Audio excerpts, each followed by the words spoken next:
All right, hello. This is Mark Delacroix, Lurlink Project Lean, back again for another interesting stream here on Tuesday. We are back with our Indie Creator Series, taking a look at some really cool and interesting, basically current and upcoming games which are out there. And then basically, sometimes we talk about them, sometimes we get to play them. Today is going to be us getting a chance to actually play them. I am going to run Bite the Hand, which is by Alex Vigna.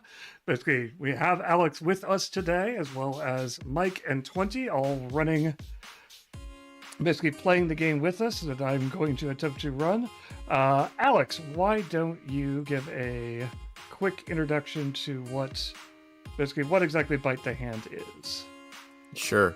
Yeah, thanks for having me, and thanks a lot for stepping into the GM seat for an evening, because I've been doing it myself a lot, so this is a nice change of pace. But yeah, so Bite the Hand is a cyberpunk game, and it's built on the Panic engine, which people at home will know as the engine of Mothership, the very popular sci-fi horror game. So it uses the same stress and panic, or a very similar stress and panic system, and that's tied in with the cybernetics. And yeah, we're crowdfunding on November 3rd. So just a couple of weeks from now. Link down below somewhere probably. And yeah, I'm excited to get to actually play it. All right, and also playing, we have today both 20 and Michael. If you want to go ahead and introduce yourselves. Hello, Michael Dowden, he, him. I'm going to be playing JJ today, who is going to be a proper rogue. Really looking forward to getting into it. So, And 20. Howdy, everyone. I'm 20. My pronouns are she, her. I'm playing Orla Peck, whose pronouns are also she, her. She is a technician, and you will find that she doesn't like to be noticed. All right. So, then go ahead and introduce your character, Alex. Sure, yeah. So I am playing as Gray Watson, Esquire for the time being, until his mission is over, probably. And his class is a special one about the hand. It's called Turncoat, which is basically, if anyone's played Cyberpunk 2077 at home, it's kind of like being Corpo V, where like you used to work for the corporations. And so he currently, for now, for the next 90 or so minutes, is he works in the legal department at this big megacorp that we're gonna hear more about in a little bit, I assume. Is tired looking 30-something-year-old guy, visibly robotic hands, and yeah, we'll get into it. All right. So, basically, we are to kind of get right into it. So, there isn't really a set world for for Bite the Hand. It is basically kind of up to the GM to kind of come up with their own world, or it's kind of the basic idea of you're dealing with your, I won't say typical, but basically whatever direction you're wanting to go. This fits basically in terms of cyberpunk. You can fit this into it. I'm going with the classic, basically mega corporations have taken over. Basically, your life is pretty much run by whichever mega corp you currently belong to. So you may you either work for a mega corp or you work for people who work for the mega corp, and you're basically in that gray area of free agents doing odd jobs, dirty jobs. Basically, whoever hires you, whoever pays you, whatever you could do to get by this week, basically is who you're working for, or you're actually working for one of them. And basically, if you're actually working for it, your life might be a little bit better, at least a little bit more stable and consistent. But you're now kind of at the whim of that corporation. Basically, if that corporation decides they want you to do X, you do X. Because if you don't, well, then you're out in the street and you're looking for another job. And basically, then you have to find another corporation which is willing to trust you, because corporation, you used to work for Corporation A, you might still work for Corporation A. So there really isn't basically the idea of police forces or an overall basically moral or ethical basically overarching basically kind of basically judge on society is probably played lip service, but is relatively laughable. Um, so it's up to you to decide what's worth it and what isn't worth it. Basically, it's going to be basically in this particular case, the corporation we've got GTC. They're they're big. Basically, they started as a small basically before the events that kind of caused the downfall of the government and the rise of the technocracy. They were a relatively small player, but they were big in they were big in basically kind of software agents.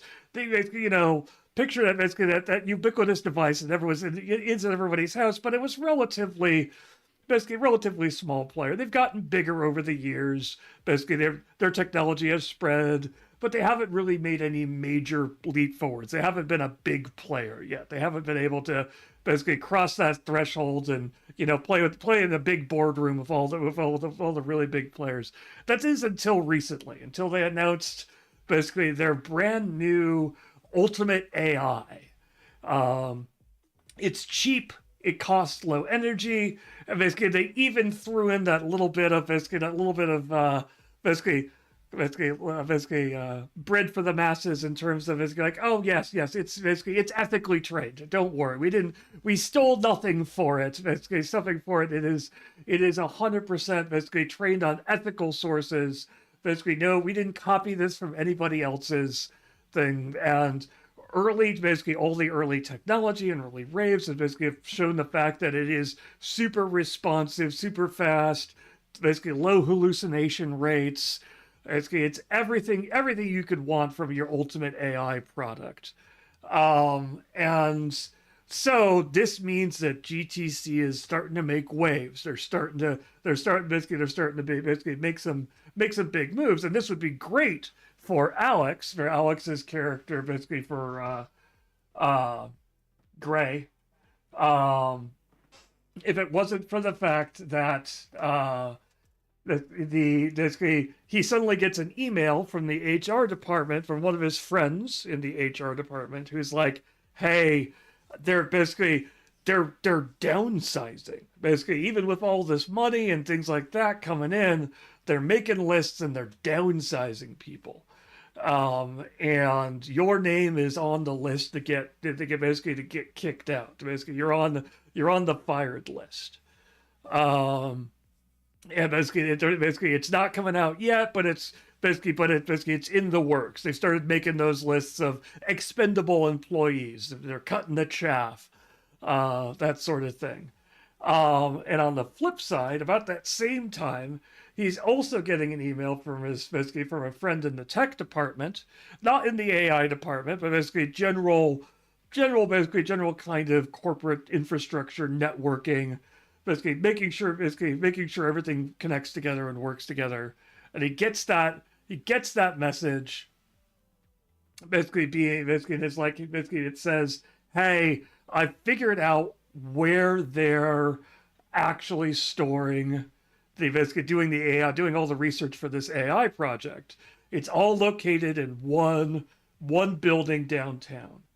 Basically, it's off the grid. It's not labeled as a GTC building on any of our records or any of our finances, but they still wanted it in the network.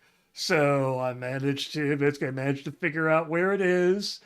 And I'm thinking, basically, I've heard the rumors, and I'm sure you're too, that they're going to start cutting people out. And I'm thinking if GTC wants to cut us out, well, why don't we just take our cut and run? So basically, he gives you essentially it's a small application that can essentially get you badges that'll get you in the front door at this building. He said should get you into the building. It should get you to the lab floor. Where the algorithm is housed. Just get in there, get up to that floor, get a copy of whatever algorithm it is that's doing all this stuff. get out. We basically we sell it to the highest bidder, and we're sitting pretty. We get out of this town. We're good. Gray basically any attempts to reach back out to either of these people is kind of met with silence. Basically in terms of basically personal emails, nothing. You're not seeing them show up. Basically, they're not showing up on not showing up on the corporate Slack, as it were, anymore. They've just kind of blipped out. So, I don't know if we determined exactly how you know the other two. Basically, how you know JJ and Orla. There we go. I mean, not precisely, but yeah, the idea I think is that we all work for the company, and so lunch or whatnot. Maybe we're just neighbors, right? I figure we all live in the company town, right? And so we've kind of got to know each other that way and realized that like we're kind of on the same page about not loving the lifestyle, right? If that works for you guys. Yeah, totally. Yes. So basically, the question is, how do you basically, so you've got the location, you've got the address for the building, you've got an app that will get you the badges that basically get you into the system, essentially, to get past the front door. Right. The app is a little he's one of those guys who over-engineered everything, and so it lets you put in whatever company name you want to go with, whatever names you want to go with. Basically, you can fill out the photos, and basically it looks like he said you could print out it says any number of badges, though it does have a big warning of anything over 5 is going to get suspicious. Right. It's going to start flagged if you dump an entire 20 people into the system all at once. So it's up to you how you want to come in and come into the front door on this one. So I'm thinking, since I'm legal department and the AI is supposed to be quote unquote ethically sourced, at least ethically enough that we won't get sued by another mega corporation, right? Could I be coming in to like remove one piece of data, like, we had one thing slip through the cracks, if that's in there, that other corporation, they're going to sue us into the dirt. And so that could be kind of our cover story. Like, we're just here to nip that one little thing out of the code and we'll be on our way. And these guys are my technicians. Okay. So yeah, I'm in corporate espionage. They've probably never heard of me. Yeah, and fake IDs, but my department would be correct, but that'd be about it. Okay. So basically, in terms of you've got your kind of signature styles that you all normally are wearing or into. Are any of you modifying that, changing that up at all? For coming in on this, or are you going as you are? For Gray, I just rolled ear piercings, so he can just take those out. Okay. Oh, we're totally going to go with the lab coat and clipboard approach. I mean, come on. Look like you belong. Orla is just wearing her nondescript corpo attire that she wears when she goes to work. Okay. Pair of slacks. Yeah, otherwise the suit. I have the fancy clothes item, so lawyer suit. Technicians. I'm gonna wear a hoodie. and bring a bag of screwdrivers. A bag of screwdrivers. I'd like to imagine he just gets a plastic bag and fills it with screwdrivers. Yeah. Do it. Go. Got it right here. I'm a convincing technician. Got it right here. What are you talking about? I got my hoodie and I got my tools. I mean, this is the uniform, right? Pretty much so. That's funny. Okay. So, you just, but in terms of basically, basically it's a drivable town. You can basically you can take one car, multiple cars. Basically, it's the future, but Yeah, you can be nice and say there's mass if we can transit. have a getaway car parked nearby, that would be great. Generally, it's not like an expectation of the game that you have a car unless it's given to you because they're just like so super expensive. Mm-hmm. Or if you steal one. Mm. But otherwise, I figure public transportation. But yeah, up to you really. If we have a car for this one shot. I mean, I'm willing to say basically, if you don't, basically, you could probably. There are 6 million apps out there that will rent you a car for anywhere from 5 minutes to basically to 6 hours, for a nominal fee. Nominal. True. I have some money if we if I don't spend it all bribing guards or whatever, and I have some left over at the end, then maybe I can call us an Uber. Nice. So, all right, so you'll show up. Basically, the building that you're coming into is basically it is the most nondescript kind of location you could kind of imagine. It is just kind of a block.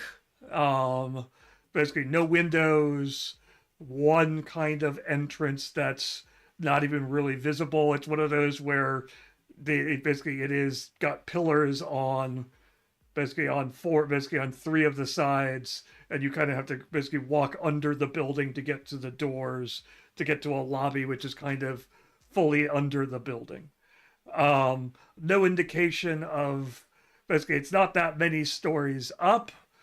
Could have multiple stories below. Impossible to tell from the surface, but it's definitely a relatively quiet neighborhood.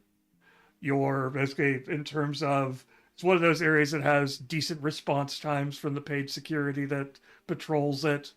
But they're not actively patrolling. They're not basically it's not that paranoid of a location. And the building itself, basically, again, nothing on it that basically obviously calls attention to it. Definitely nothing on it that says GTC anywhere that you can see. There is a loading dock on the back side that basically goes into it. There's not a basically it looks like it's for like box trucks, nothing large, but basically it makes it a little bit easier to load stuff in and out. And then you have the front doors, which lead into a fairly well lit lobby from what you can see walking up. Assuming you're walking in the front doors. I think so, since we have the fake IDs. Yeah. Okay. So basically, you walk in, and it's basically very much the most stripped down function over form looking lobby you've seen. It's very much there's no art on the walls. There's like a plant by the desk. The guard there's It's the lobby from Severance. Yeah, it is very much basically no personality is allowed in this building. You're staring at coming in. There are two individuals who are dressed in ill-fitting suits. They're in suits, but they are very much off the rack. They grab them, put them on, and are they're not comfortable in them. They're not fitted to them, but they're but they're there, and they definitely kind of are fiddling. They kind of giving that 100-yard stare, which is we're actively looking out, but in no way are they expecting something. So basically, their eyes both kind of instantly track to you as soon as you come in the door. And one of them kind of raises an eyebrow and is like, "Hey, looking for something?" Yeah, I guess being the corpo in the room, I'll talk for now. I'll go up and just kind of like very casually just wave the fake ID, right? Like without really even showing it to them. Mm-hmm. And just say, legal department, last minute scrub, looks like one little thing made it through, and we gotta get rid of it before the launch. Okay. They both kind of exchange looks with each other. Basically, and then basically one of them basically will basically one of them very definitely basically kind of pushes back in his chair and basically gets into that. Basically, he's ready to stand up and move or do something, but isn't obviously like being threatening. While the other one starts rattling away at some kind of device, keyboard or something like that underneath. Sure. What's the name? I'll just flip the ID around and assume there's like a scan or something that. And he'll throw it. Basically, he'll be like, he'll rummage around for a little bit and basically pull out basically a scanning device and kind of thump it up on the counter. Tap in there. Beep. Okay. And basically, he'll look at the name, kind of frown for a bit, look up at you. Basically, obviously matching a picture to an image, and then he'll just kind of stare at you for a bit. He's basically very obviously it's the type of stare which is meant to make people feel uncomfortable. You're not certain if he's detecting something or if he's he's suspicious or if he's just giving you that look which is the hey, I'm just gonna check to see if this person is basically it's gonna crack if I just stare at them long enough because I like playing that kind of game. I'll just return the stare. I'm dressed nicer than him. I'm feeling good, and I'll just be like, it's gonna be long. Okay. He'll roll my eyes. We're on the clock here, all of us. So he'll kind of basically kind of grunt a little bit, break the eye contact first, and then kind of tap away a little bit. He says, "I don't got any appointments here, though." Well, you're basically he kind of looks at it basically. So, corporate not telling us stuff now, or you just sneaking in for a last minute thing and basically trying to get away with something? I'll say, look, it's not my responsibility to figure out who's supposed to email you. They told me head down here, nip this problem in the bud, and make it quick. You want to take it up with your supervisor? That's you. That's your problem. I gotta get in there. Okay. So, basically, I feel like at this point is when we will call for the first roll, basically kind of an intellect, basically for an intellect roll at this point. It's either intellect or mind save. Basically, the stats, basically, it's relatively basically simple system. You have 3 stats, 3 saves. Basically, stats are intellect, strength, and skill. Saves are firewall, body, and mind. Basically, the saves are more for when something is done to you. The stats are more when you're doing something. So it feels like you're trying to project cool and calm. So this feels more like it is a stat check rather than a save check. Sure. So an intellect check then? Yep. Okay. Let's see. Can I think of a way to give myself advantage? Does he have a name tag or is he like? Oh yeah, Mr. Anonymous. Okay. Oh yeah, basically it's Bill. Okay. I have so speaking of cybernetics, we're doing Cyberpunk here. Because I'm the turncoat, one of my cybernetics is an integrated smartphone. Mm-hmm. So I have a phone in my head, and I can be on the phone in my head while I'm talking to people and stuff. Mm-hmm. Mm-hmm. While we were talking, can I have been like pulling up his company file?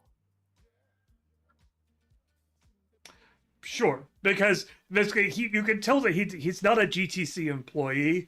He's a Okay. he's a rent a security, but he's also got the company name there as well. So it isn't too hard to basically get at least basically a here's meet our professionals Okay. page So on the website. can I identify who his like direct boss is? Yeah. Basically, Okay. he So then, basically. as he's mumbling through this like he's trying to be tougher than me. Mhm. Can I say I'll say the name of his boss. Let's say his boss is Mr. Johnson. Sure. And I'll just say, well, I'll have to give Johnson a call after this. See how he feels about his security detail here. It'll work. Go ahead and give yourself advantage. All right, sick. So for the audience, that's I roll a D100, and my goal is to roll under my stat. I happen to have an intellect of 53. Because I have advantage, I'm going to roll twice and take whichever one is better. So I'm going to roll a D100. I'm going to roll a D100 again. Nice. Okay. Both are under. Neither are a critical success, but yeah, 43. Okay. Regular success. Yep. And for basically Michael and 20, basically critical successes. I'm trying to remember exactly what the number is. Yeah, they happen on any double. So Double, all that's zeros, 11, 22, 33, so forth, is a critical. If it's a critical on the good side of your stat, it's a critical success. If it's a critical on the bad side of your stat, it's a critical fail. There we go. Makes sense. You're trying to roll under your stat. You're trying to roll under. Low is good. Yep. Okay. So in most cases in this game, 20 is still a good number. You're fine. Yeah, it's very unlikely that any of your stats are below 20. 20 is going to be a regular success. There you go. 99% of the time. More than that.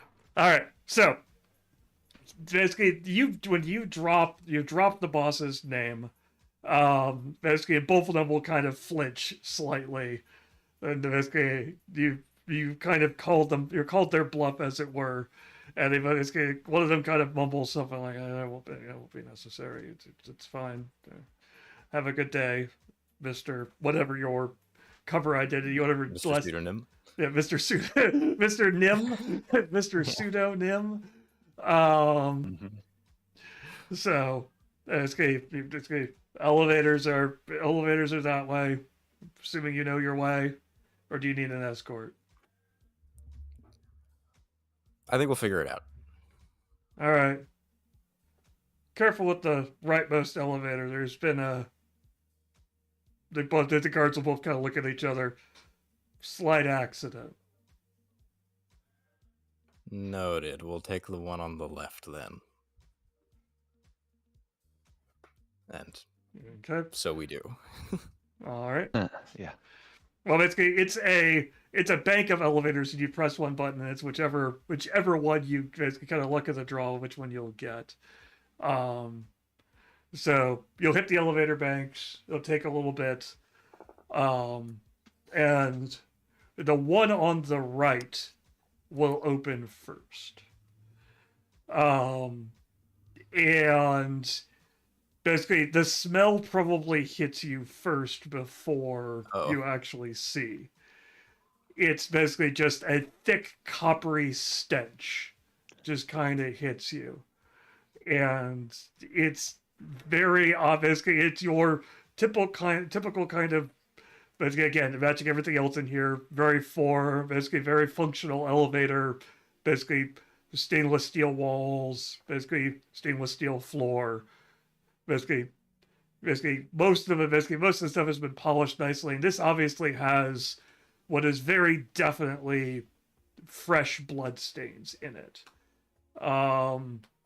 Basically something has been splattered against basically at least one of the walls. There's a couple of pools of something unidentifiable.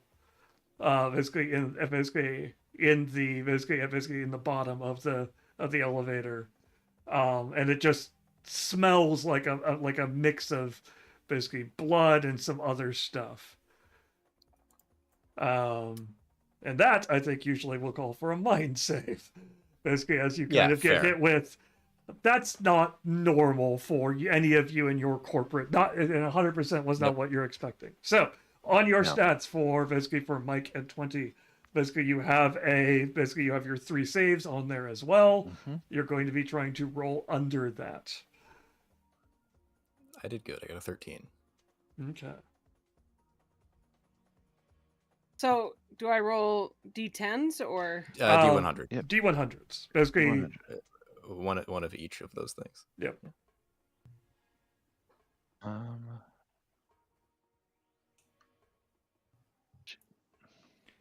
Do you have dice set up in Oh, there we go. Yep. there we go. 30. Uh, JJ got 74. 74. Oh no. yeah, We all know what that so- means. Wait, real quick. At 20, your player 3, I think you rolled 2 d10s.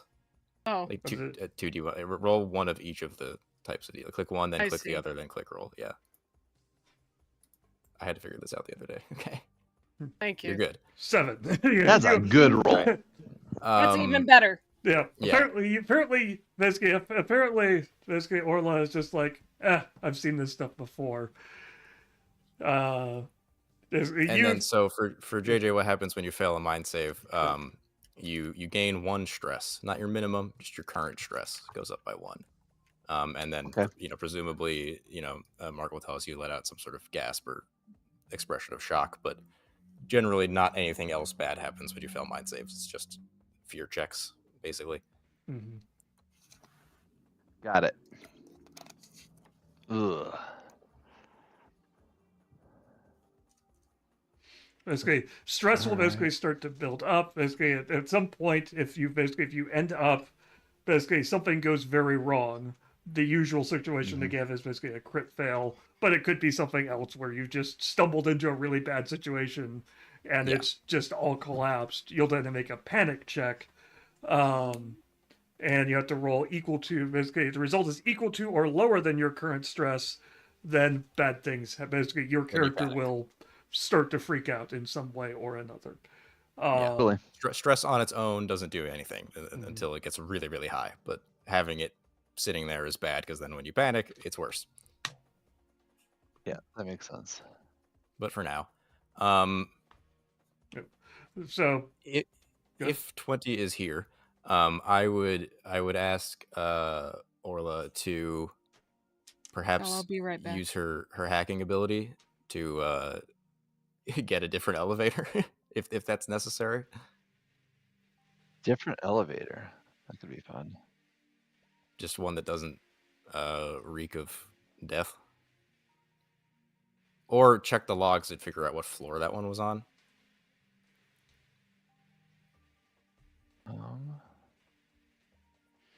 okay. I think I heard something about 20 being right back. So, Yeah. Yeah, I don't So, have a let me hacking see. thing, so I do not either. I can move real quietly though. you So- sure can. Basically, But it's we're in the alone dark. right now, so yeah. In the meantime, basically, JJ, you do kind of basically take a step back and kind of basically not quite retch, but basically that kind of involuntary coughing fit that precedes you figuring out, basically something was about to happen. But you managed to smother it down, but you're still coughing for a little bit, kind of covering for it. You will hear a kind of a wry chuckle, basically kind of mocking kind of chuckle come from the guards at the front desk. Can I just get one of the other elevators to come? Yeah, basically, Alex, go. Now she's basically back. You can repeat Yeah. your request. yeah, Sorry. I was gonna suggest that you can maybe use your hacking to do that. Yeah, I would love to do that. Yeah, so for the audience, the way hacking works in Bite the Hand is basically it's kind of like you might call it soft magic in a fantasy system, where like you kind of just describe whatever the hell you want to happen, and then the GM says, "Okay, that's really hard. Let's make a check with disadvantage. That's kind of hard. Make a check. That's not super hard. Make a check with advantage." Or that's cake. Here you go. Right. Up to Mark. How difficult we think just triggering a different elevator while this one is already here would be. Probably not the hardest thing in the world. No, basically, basically the brief basically you've got an integrated hack deck, which means you don't have to pull anything out, you don't have to make any obvious basically thing as you start to kind of poke at things, but just a simple look at basically like, oh, it's basically everything down here is bog standard. Basically it's secure, but it's all basically off the rack type security stuff. Basically exactly what you would expect to see in a lobby that has basically two rent-a-cops from a relatively basically, while popular, not top tier basically organization behind it. So grabbing a different elevator will be relatively basic for you. Yeah. In fact, So is that no check or check? Basically, I would say basically to pull a different elevator, that's not going to be a check. Okay. If you want anything more than that, if you want to do any checks like logs or anything like that, or interfere with it, that'll start to get into an actual check. Not a difficult one, but an actual check. I had said maybe we should figure out what floor that elevator was on. All right. So can I figure out what floor that elevator was on where it came from? That is basically, do you want to actually basically that will be a check, which means the fact that there's a risk of failure, but not necessarily a major one.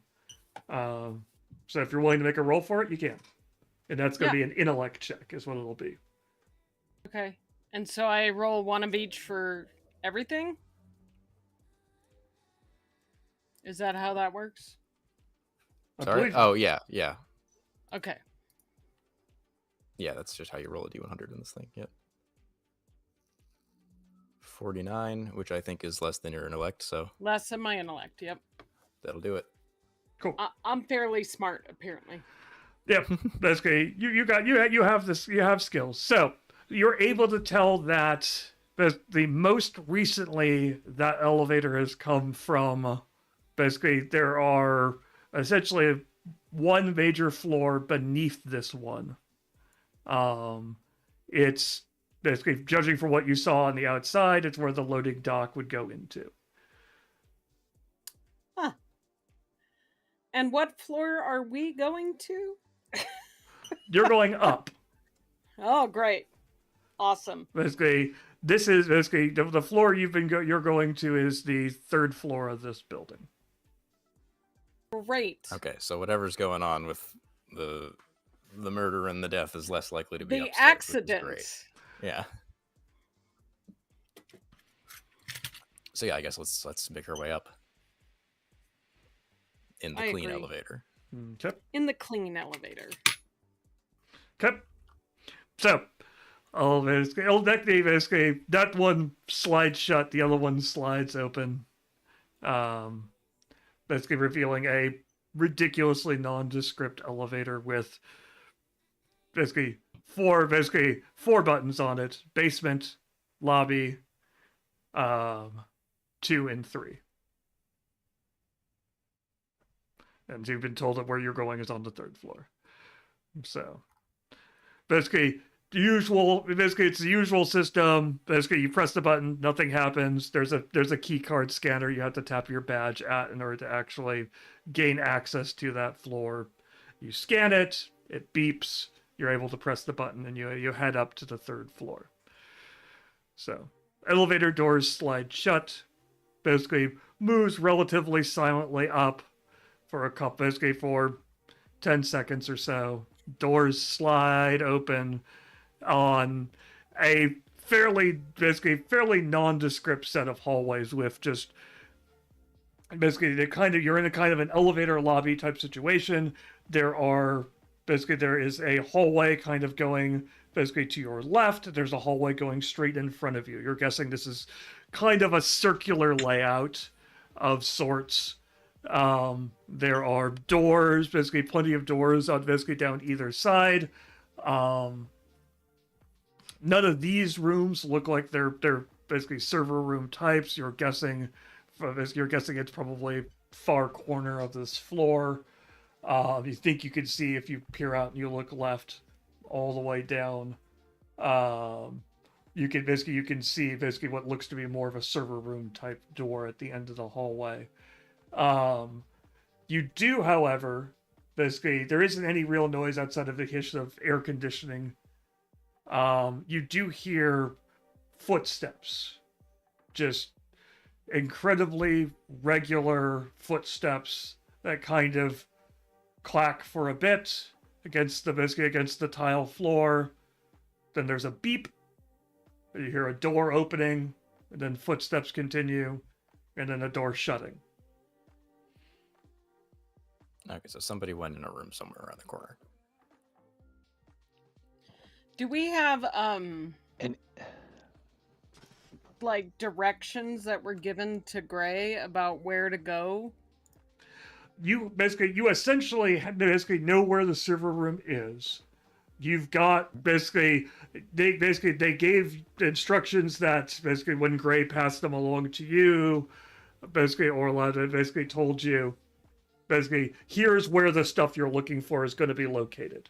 So basically you're going to have but it's one of those where you have to be in the server room, hardwired in. You can't this is it's at least it's air gapped from the outside, meaning that there isn't you can't just wirelessly connect in. You have to be physically at this computer, right, to actually pull the data that he right. thinks It's not is vulnerable to wireless hacking the way most things are.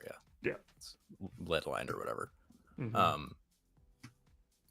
Okay, so we know which way the room is. I have a thing I might be able to do to make navigating these hallways a little bit safer. My other cybernetics, we all have two. I have the integrated smartphone. My other one is Spider Hands, which has nothing to do with Spider-Man.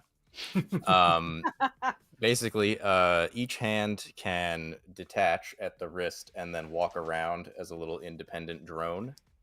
And I have this camera feed to my head. Cybernetics are fun. It's a little bit of body horror, but it's fine. Yeah. That's why having this gives you 2 stress. And they work out to 100 meters, which I assume covers any length of this hallway.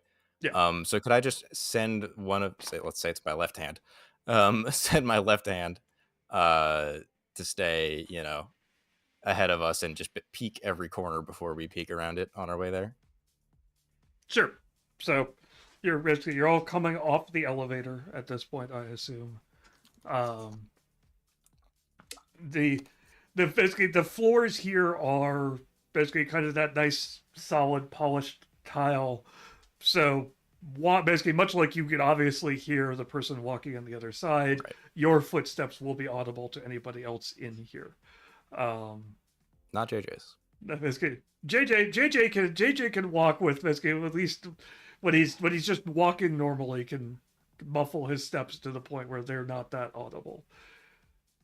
Yeah. But yeah, the two of us we're all walking together. So where is your hand just going ahead on the wall, on the floor, ceiling? Probably like in the corner of the ceiling and the wall, like right in there. So you will it kind of skitters ahead. Yeah, I should have given an arachnophobia warning, I guess. It's not a spider, it's just a hand. But it moves in I a don't have spider-like arachnophobia, fashion. but it is a little disconcerting. Yeah. Welcome to October. Yeah, it's on brand. I just wanted to play with these. Yep. So your hand will kind of kind of scurry down. You'll have different rooms. You'll be passing different rooms, both inside and outside, and your hand gives you kind of quick peeks as you're going through. Yeah, I've got like ahead a of them. picture in my vision. Yeah. The rooms are empty. Multiple of them have kind of lab 1, lab 2, lab 3, lab 4. Basically, there's another couple which are testing. There's 1 or 2 of them that have a person's name on them. but basically no titles or anything like that, just a person's name. Those tend to be basically be on the outside. Basically on the outside, where the ones on the inside are the ones which are marked as labs. So you're kind of basically assuming you're heading basically down the direction to where you believe the server room to be. The labs are all dark. I don't believe that basically does Spider Hands have any particular basically optics or anything like that, or is it just normal vision? They just have a standard camera, but somebody else does have night vision. Hi, I can see. Without any problems. If that's at all helpful. So basically, like the labs you're seeing basically are all dark. They have windows in them. Basically, there are. I will activate night vision as we walk by. Okay. Peer inside. Okay. So basically the first one that you pass by, yes, it's gonna have seeing 20 make a reaction. You said that there were no windows on the outside of the building, and then Yes. you just said windows. So I would like you to finish that sentence. There are windows basically there are windows into the labs. The labs are basically from the hallway into the rooms. Got it. Thank you. So the first couple of labs you pass are standard kind of computer rooms. You're looking at monitor, keyboard. There's a nice TV up, basically a nice TV on the wall. Maybe a table, some chairs. Basically fairly standard stuff. The offices on the left-hand side are bog standard desk. Again, basically the rooms that these actually have a little bit of personality in them. You can see photos on some of the desks. You can see a plant in one or two of them. However, as you get closer to the server room, the style of room in the lab changes to be more medical in nature.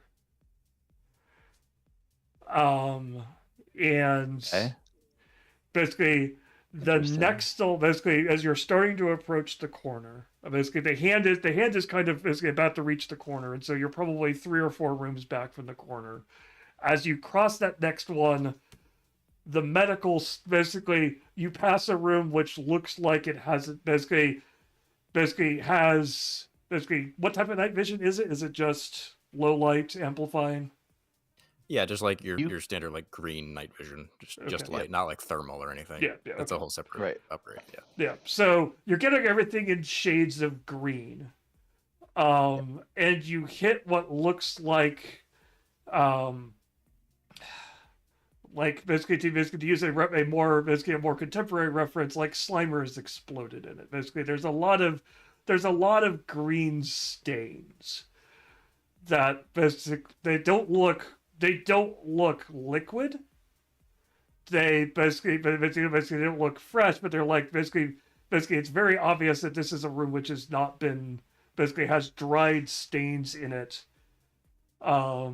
which are reflecting oddly in the light that you've got. They're standing out because everything else is basically kind of that stainless steel. You're getting that kind of reflections from it in your somebody night vision. Exploded. And so, it sounds like somebody exploded. Yeah, that's not good. Ooh. Why are there? I don't feel like this is like I'm in corporate espionage, and this is not normal. We're not usually out, killing people. Checks and balances. Right, you're used to finding like videos of like people secretly sleeping with each other or whatever, and blackmailing people. Like, exactly. Does it smell? Exactly. This is too far. Not from out glass. Here. Basically, all of these doors. Basically, when you make that comment, like basically you don't smell anything odd. That's when you note that the doors are all sealed. Yeah, they're like heavy. They're like heavy, hermetically sealed.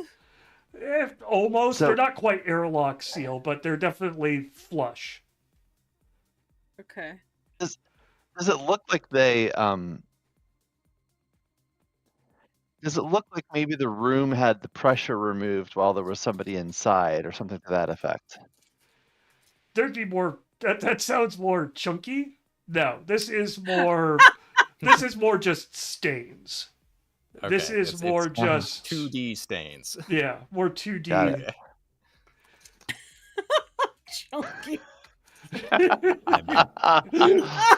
Decompression ain't fun, kids. No, Listen, no, it's not. I thought we were doing Cyberpunk here. I didn't realize this was a horror game. Okay, I'm in the I right mean, mindset it's like now. 90-10, 80-20. It is built on the bones of Mothership, so Yeah. There is a little bit of both in here. Basically, you're Yeah. still pushing through it. I'm trying to balance that. We'll see how well I end up doing it when we get to the end of this. So, well, anyway, I don't want to go in there. for some reason, Not particularly. I No. feel Hey, uncompelled. wait, is that the specific room we're supposed to be in, or just one we happen to be walking by? It's just a bunch we're walking by, right? bunch are walking by Ugh. right now. That's. I will make note of the findings. Oh, Are that's there uncomfortable.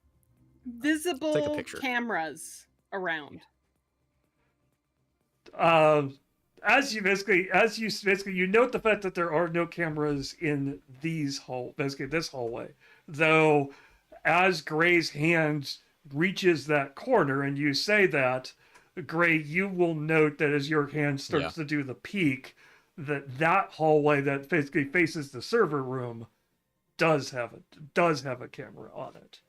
It has multiple cameras, in fact, and they're very much pointed at the door. Okay. Are there cameras in these labs? Can we see cameras in the labs? Through these windows?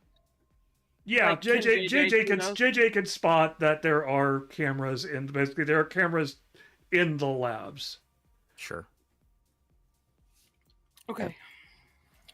Once I we mean, walk somewhere in, there's a bunch of like creepy video logs, like every video game. yeah, no kidding.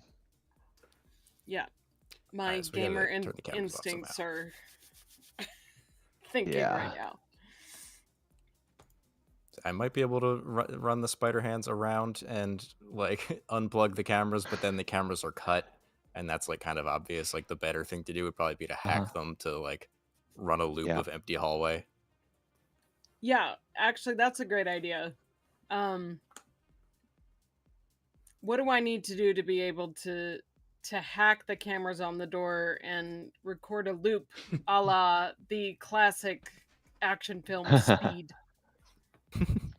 And many others, but yeah. And many others. That's the one that jumped in mind, yeah.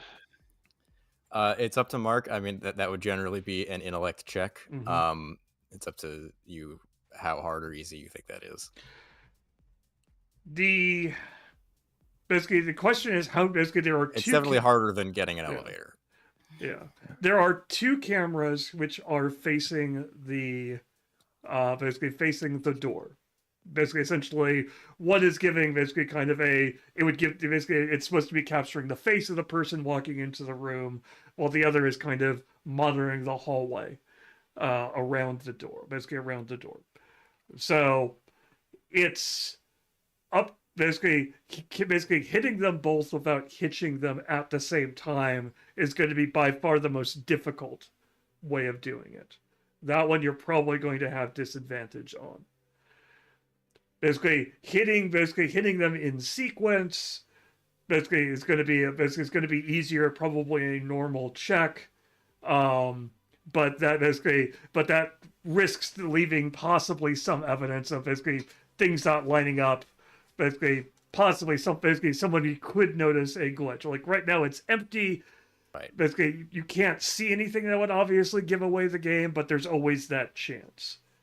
And there's, of course, if you want to be quick and dirty about it and you just want to essentially brute force a static image, that's super easy to do rather than looping video. And that I'll give you advantage on that, but you're way increasing your chances of getting spotted on that. Somebody's going to come check on it. They may not be sprinting to come check on it, but they're going to come check on it. Let's try them in sequence then. Okay. Go ahead and give me a standard intellect check then. So try and basically roll basically D100, roll under your intellect. That's good. Solid. Oh yeah. And So- do you want camera 2 now or later? Basically, I will give you that check got both of them. Basically, it takes you a little bit of time. So while you are doing that, you've got it. It just takes you a little bit of time because you have to capture a number of seconds of feed to actually cycle, to make the transition smooth as possible and actually link it up without someone noticing. So while you're doing that, you guys you'll notice it basically, Orla, but basically it'll be kind of like, that's not my problem. JJ and Gray, you'll hear a beep again, and the door open. Okay, and we're like around the corner peering. Yeah, basically that's essentially on the other side of, we'll say essentially it's a circular floor plan for this area. Right. Labs in the center, offices on the outside. We'll say the north section of it is the server room. And so you're hearing things on the far side of the circle. Basically, that is where that door opens. And you can start to hear those footfalls again. Mm-hmm. JJ, those footfalls will stand out to you a little bit. Just because you're the sneaky type and you would probably notice this. Those are extremely regular footfalls. Like, your guess is that's not human. Oh, It could be security android. Yeah. Robots are a thing, so that's not a surprise. But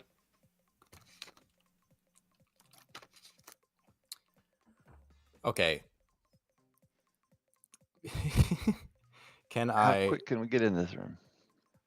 Yeah, I assume the threat here is that if we do nothing, this thing will see us before the second camera is deactivated.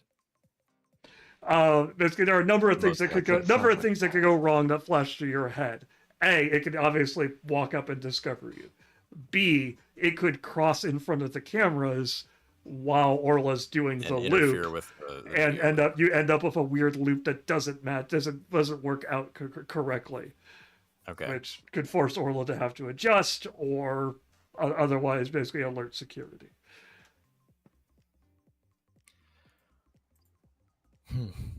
All right, I want to do like the classic like horror video game, throw the broken bottle to distract the monster to the other end of the room. Kind of thing. I was thinking the exact same thing. Yeah, I'm just trying to figure out what exactly to use to make the sound. Okay. In this completely empty. I pull out a lighter. A lighter. Okay.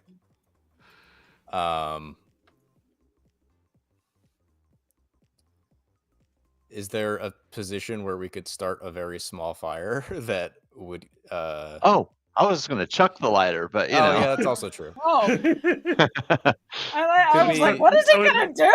Yeah. You come back for your thing, and the building's just on fire around you. I love how you both immediately went to pyromania, and it wasn't where I was. It's so just rare. like, what is For that once, for? it wasn't Mike suggesting we burn something down. We It's can toss you a lighter. amazing. I It also have a happens. lighter for backup. So There you go. randomized equipment. Anyway, can I was gonna say, can I use the spider hands to like get around a corner somewhere and chuck it or drop it from the ceiling or whatever? Because they can't really chuck because it's just a hand, and you kind of need an arm to chuck. But I suppose you could drop. Sure, and then that basically- way it's like way out of the way. So, four references in terms of basically, we'll put this onto a clock, as it were, basically on a circle. You guys are currently essentially at 10 o'clock on the circle. You're hearing the noises from 3. The door is at 12. Right. So, where do you want to drop the lighter, essentially? Yeah, so can I run the hand back around to like 5:30? Okay. Sure. Just like a little bit right of 6. Okay. Drop the lighter and then have the hand come run back around clockwise back to me. Sure. So, Basically, you hand out the lighter. Lighter, basically, the hand kind of scurries off, heads that direction, drops the lighter off. It clatters, basically, relatively audibly to the floor. And you'll hear the footfalls stop. Basically, then turn and start to walk that direction. So that sure is handy. Thank you, Tony. That's again fairly steady. Basically not anything huge. Orla, you will note because you're in the system dealing with stuff, you'll see a slight spike of traffic. Like network traffic? Mm-hmm. Okay. But this building is its own network, right? It's not connected to this building is its own world. network. The server room is its own special thing, which isn't on any network. But the building itself has its own, basically, because you're essentially in the security system, and basically you can see that there's a spike of traffic that basically happens about that same time. Okay. At minimum, it like logged a report of something. Yeah. Oh, noise heard at X time. And maybe it found the lighter, but either way, we should. Basically, it hasn't reached that point yet. Basically, it stopped walking, basically, essentially towards 12, and is now walking towards 6. Great. So, Orla, you'll come out, basically having reset the cameras at this point. And so, JJ, you know that the next part's going to be the interesting part. Yeah. Because basically walking here, everybody else was noisy.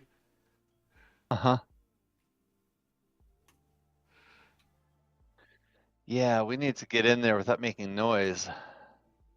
Right. It can hear that relatively small noise. It'll probably hear us walk. I mean, so here's the thing, Mark. We could just call this a skill check. That is sort of the default for I want to walk quietly. Yep. And then you would just say that JJ passes automatically because he has sound dampeners. And then us, advantage, disadvantage, or regular for the other two of us. Up to you. Mm-hmm. Basically, I'm willing to let JJ, basically, if JJ has basically because of their skills or other stuff, if they want to make a check to assist you and give you guys advantage. Basically, either the world's quickest, basically kind of tutorial, like a walk like this, or do something, come up with some other way of. Yeah, you want to let him lead the party and say he, instead of not having to roll, makes the check at advantage, but it's just him doing it then. Yeah. Okay. All right. That's a good way. I will show you how to, put your foot down slowly and roll it to the side before laying it flat. And Okay. I'm going to go nice and easy. All right. That would be a skill check. Yeah. Yep. With advantage. So I want to roll.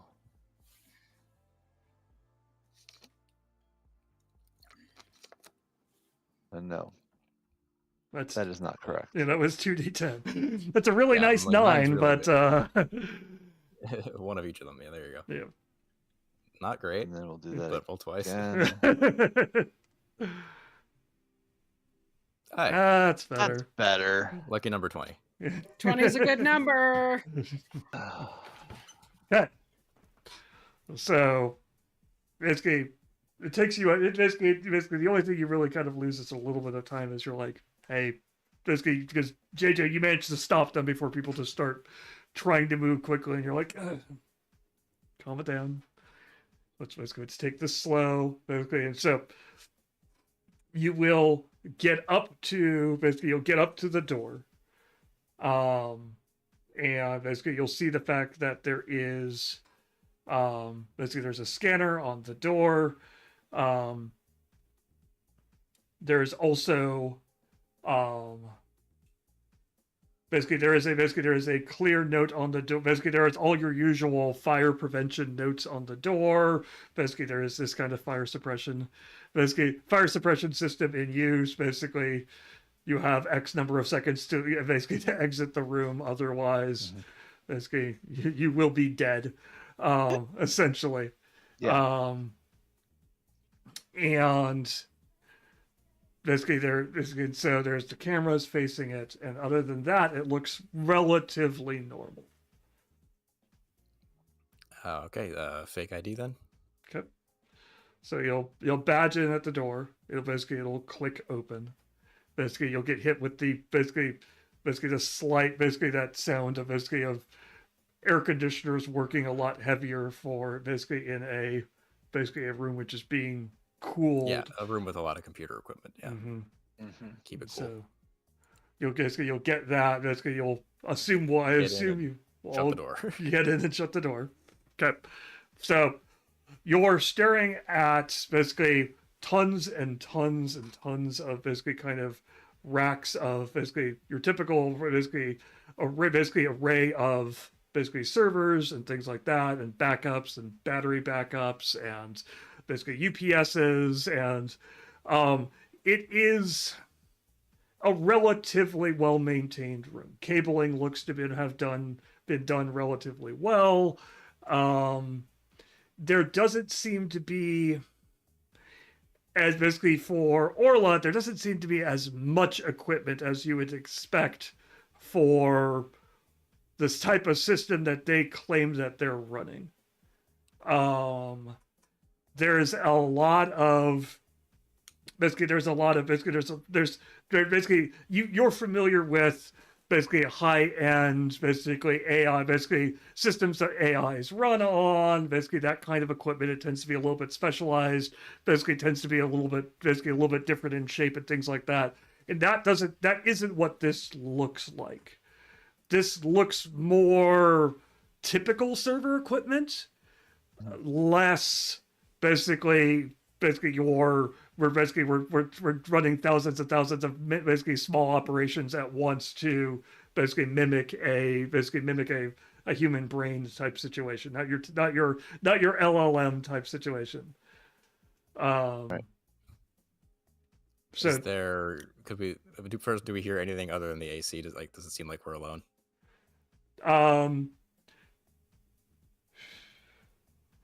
It's when you first walk in there, no, it's all just AC noises and things like that. You will start to hear as soon as you come in, something kind of starts to pick up. Like one of the machines starts to whether it's timing or something else like that, one of the servers starts whirring up. Kind of just spiking up in activity. Fans start cooling. A little bit more cooling stuff starts running at it. That just happens when you first walk in. And I guess we look around for like a terminal, right? Somewhere we can actually push a button on something, a screen. Yep. Takes you a little bit. We want to close the door and behind us as well, so that the cat doesn't follow us. So close the door. There is very definitely a seals with a click. That it's a very definite. This is meant to be a airtight server room, to keep air conditioning costs down, and also for fire prevention reasons. It's a fairly thick door, so no sounds inside of this room are likely to get out. Takes you a little bit of room, a little bit of time, to find it. You find following cabling and things like that. You find a kind of buried under some, some piles of get the mic. Notes, and other paperwork and things like that, and test readouts and things like that. You'll eventually find kind of a keyboard and terminal. Doesn't look like it's been used that much. But it's there. It kind of whirs to life as you flick a switch, turn it on. Takes a little bit to warm up, and it's kind of older technology than what you would have expected, but takes a little bit to warm up and get on. And now basically you know where you need to go. So basically, Orla, you can make the hacking roll at this point. Okay. Or basically, while Orla's doing that, Gray and JJ, are you doing anything else? I think I will again send a hand out. Assuming that we're like kind of deep into the room at this point. Mm-hmm. I have a hand to watch the door. Okay. But otherwise, JJ? Head on a swivel. I'm looking for anything that feels weird or off. I want to make sure that if somebody were to come into the room, we wouldn't be surprised of any other entrances. Because like sometimes these server rooms, there'll be multiple hallways you can get in from. Looking for stuff like that. Okay. So, what you will note, is that there are basically things that kind of catch your eye as you're kind of flicking around the room. A, you're standing on a raised platform. A lot of the wiring and other stuff is done under the floor, as it were, and it's slightly raised to allow tech access under the floor to get access to those sorts of things. So you're not certain. Basically, there could be something else. It is unlikely, but it's possible that there's another entrance under that floor. But unless you actually pop open one of the panels, you're not going to be able to see. There is a lot of cabling that goes down into that, into that section. There's also cabling that goes out and goes up into the ceiling. It looks like it's heading towards those labs as well.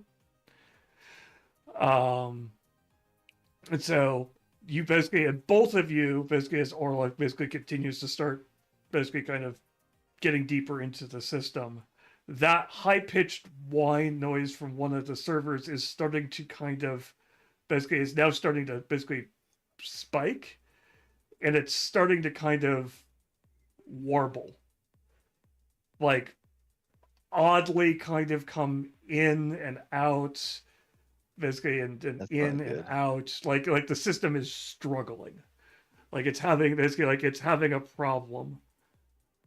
And it's just one of the machines on the rack is starting to do that. Is this coincidental to us being here or not? I'll is it walk like to the visibly source of the smoking at all? noise. What was that, Alex? Sorry. So is it visibly smoking at all? No, it's not visibly smoking. Okay. It's weirdly kind of fluctuating in a way that doesn't seem normal or natural. And it's also the only machine in the only rat. These are like tons of tiny machines in racks, and this is just one of the ones in the rack, which is acting that way. I'll go find the one in that rack, see if there's any diagnostic lights on it, see if it's like physically hot to the touch compared to the others. Okay. Question for you before I roll. Go for it. The paperwork around this terminal, what is it? How much time do you want to spend? It seems to be a bunch of test results. But it's a weird mix. Like the first thing you'll notice when you kind of sit down and start shifting them is some of them are technical readouts. Some of them are stuff you're used to seeing, like results and things like that. Basically test results, which are like type of deployment logs and things like that, where it's like, okay, here's the patch notes for this thing. Basically, this was deployed on this date. Error dumps, error logs, where you're used to that sort of thing. Some of them are medical logs. Some of them are they are individual. They're people. They are like medical, they're medical lists and things like that. They don't have names. They have code numbers and things like that, but they have they have height, weight, age, basically like lists of basically background conditions and things like that. They look like someone's medical files have ended up in here, and they're just mixed in with all the rest of it. But that's all you can tell basically on just moving things to the side, unless you actually want to deep dive in and start comparing stuff and pulling stuff out and looking on that, as opposed to basically dealing with that, basically dealing with the computer. Well, Orla has an integrated scanner, Okay. which is +5 to intellect, and she will take note of. She's not going to sit and go through every piece of paper, but I would say that it would be a reasonable use of a scanner to like speed read, essentially, in the background. Like your real eyes are focused on the computer screen. You can just lay the papers next to them and it can just kind of gather a log. Okay. I would say that's a reasonable use of an integrated scanner. Yeah. Okay. So can I then add that to my intellect score for the purposes of this roll? That should just be in your intellect already. Oh, yeah. I see. Okay. Yeah. Never mind. So it's part of my 65. Got it. I think so, depending on what you rolled. All right. Yeah. Okay, so now I should roll. Is that correct? To do the hack. Yeah, yes. Right? To do the hack. Basically, give me a roll for basically like you've got directions, but you're trying to do this as cleanly as possible. That's right. Because yes, you basically the instructions you were given are crit success. All right. So this is far simpler than you expected it to be. It is, in fact, almost worryingly so. Basically, you're going through, you're pulling stuff, This is too easy. Basically, the big thing, like you came expecting, okay, this is going to be a huge trained LLM. It's going to have weights, balances, things like that. All of these things that you need. Basically, all of it, basically firewall, all of the stuff that you expected to be there, but it's not that. It is something completely different. You're not finding, you're finding more, the system that you're finding and you're pulling looks nothing like any AI you have ever encountered anywhere. You're not finding the files that you would expect to find. You're instead you're finding a lot of individual instances of a process which is running. It's hundreds and hundreds and hundreds of this process which are running all over the place, which in each of these processes is isolated in its own section, and each those processes are then linked to the outside. They have inputs and outputs and things like that, and getting into the first layer that you hit, you're like, this seems like you hit an empty instance, one that hasn't been spun up yet, and it's just that, it's empty. There is nothing in here that would be able to get the kind of responses that they're claiming that they're getting. There's nothing in here that would do that. It's also many times smaller than what you would expect.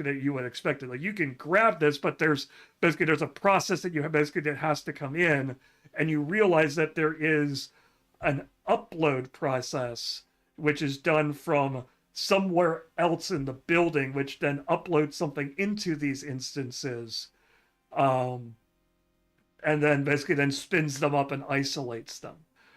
Can I tell where else in the building? As far as you can, because of the critical success, you're able to pull off the fact that it's coming from the basement. Oh no. You'll also start to note, as your brain starts going through this, because of critical success and you're using the scanner, a lot of these processes have the exact same IDs as some of the medical records you're looking through. They got people in them. Uh-huh. So JJ, you will basically, as you're staring at this, basically at this rack, you'll start to realize, it doesn't take too much to realize that the server is attempting to the server is both blinking its lights and varying its cooling speed in a particular pattern. Is it morsing at you? It is in fact Morse. And basically you get a as you start to do it, you're looking, it seems to be repeating several different things. If you want to call Orla over, the scanner might be able to parse the Morse code quickly. Or me with my smartphone even. I could probably just run it back. Actually, yeah. Since she's hacking, I'll walk over. Okay. And yeah, I'll just pull up a Morse code translator on the internet. Cool. And see if it spits it back at me, or if it's just gibberish. Yep. It spits back to you E and D S T O P I T H U R T S P L E A S E, and then it repeats, and this kind of fluctuates between those. Stop, it hurts, that kind of thing. Okay. Mm-hmm. They got people in them. That's bad. we found the I have no mouth and I must scream machine. The so-called ethical AI. Yeah, it's not even A. It's just I. It's just people. Wow. Soylent Green is people. It's the Soylent Green AI. Wow. GTC is people. I think we figured out what happened to the. Oh, yeah. One way or the other, this has got to go away. I mean, forget us, forget our bag. What? This can't be here. Well, obviously, this can't exist. The real question is, what is the ethical step we take here? I mean, obviously, they're misusing people. Are those people dead now? Are they attached to the machine somewhere else? Everywhere. How did they get them into the machine? It's like the Tron thing, but instead of just nicely downloading you, it just actually slices you up into cubes. Tony. Nice. Love it. Oh goodness. Hang on. What was it? I'm having a little bit of brain fog. What was it that was coming from the basement? Basically the uploads into each of the instances. So a new instance gets spun up, it's empty until something gets uploaded from the basement, and then it runs on its own as its own instance. Yeah, Orla communicates this to the others. Actually, at one point I will say, as you all reach this thing, this is the point that everyone gives me a mind save as it all kind of starts to sink in, and you realize exactly what's going on. That tracks. That's a stress for me. Oh, that's a stress. That's a stress for me too. Shoot. Wait, hold on, a 38. Oh, I made it. I made mine. Okay. What's your mind score? 50. Oh, okay. I thought you were going to say it is 38. Well, you would have failed. Make it does not. Making it to this game, meeting it does not make it. Must exceed. I had just seen the 90 roll up. I'm like, oh, I'm so screwed. So does that for the mechanics of this, does that mean I reduce my stress on It goes up. It goes up. Oh. When you Your So basically it minimum when you, could've- stress stays. Your current stress goes up 1. when you roll the It could've d20 to started see if at you go 0. off, basically when you roll to see if you panic, you roll a d20. Yeah, we'll worry about that if someone and panics. if But you yeah, get under it, bad Yeah. things happen. Got it. yeah. I guess we gotta. I mean, like burning this down here wouldn't like necessarily. It would like just kind of set them back, right? Like these scans, they have them. But like Yeah. the real thing to do would be to destroy the scanner thing in the basement. We have to go to the Yeah. basement and find out how they're uploading people. Yeah. And what No they're kidding. doing to their human form. Uh-huh. And the elevator doesn't bode well. And I might add, the guards seemed to know what was going on, but not be least a little smart bit. enough. Right? They laughed Huh. about an accident. Yeah. What the Huh. what? Yeah, like why is it just happening like randomly everywhere? Well, anyway, we're not going to figure it out sitting here. Right. I guess let's get back out into the hallway and see about sneaking around to the elevator. Definitely don't want to get caught though. Yeah. Correct. Correct. I That's don't not how wanna I'm going be out. uploaded.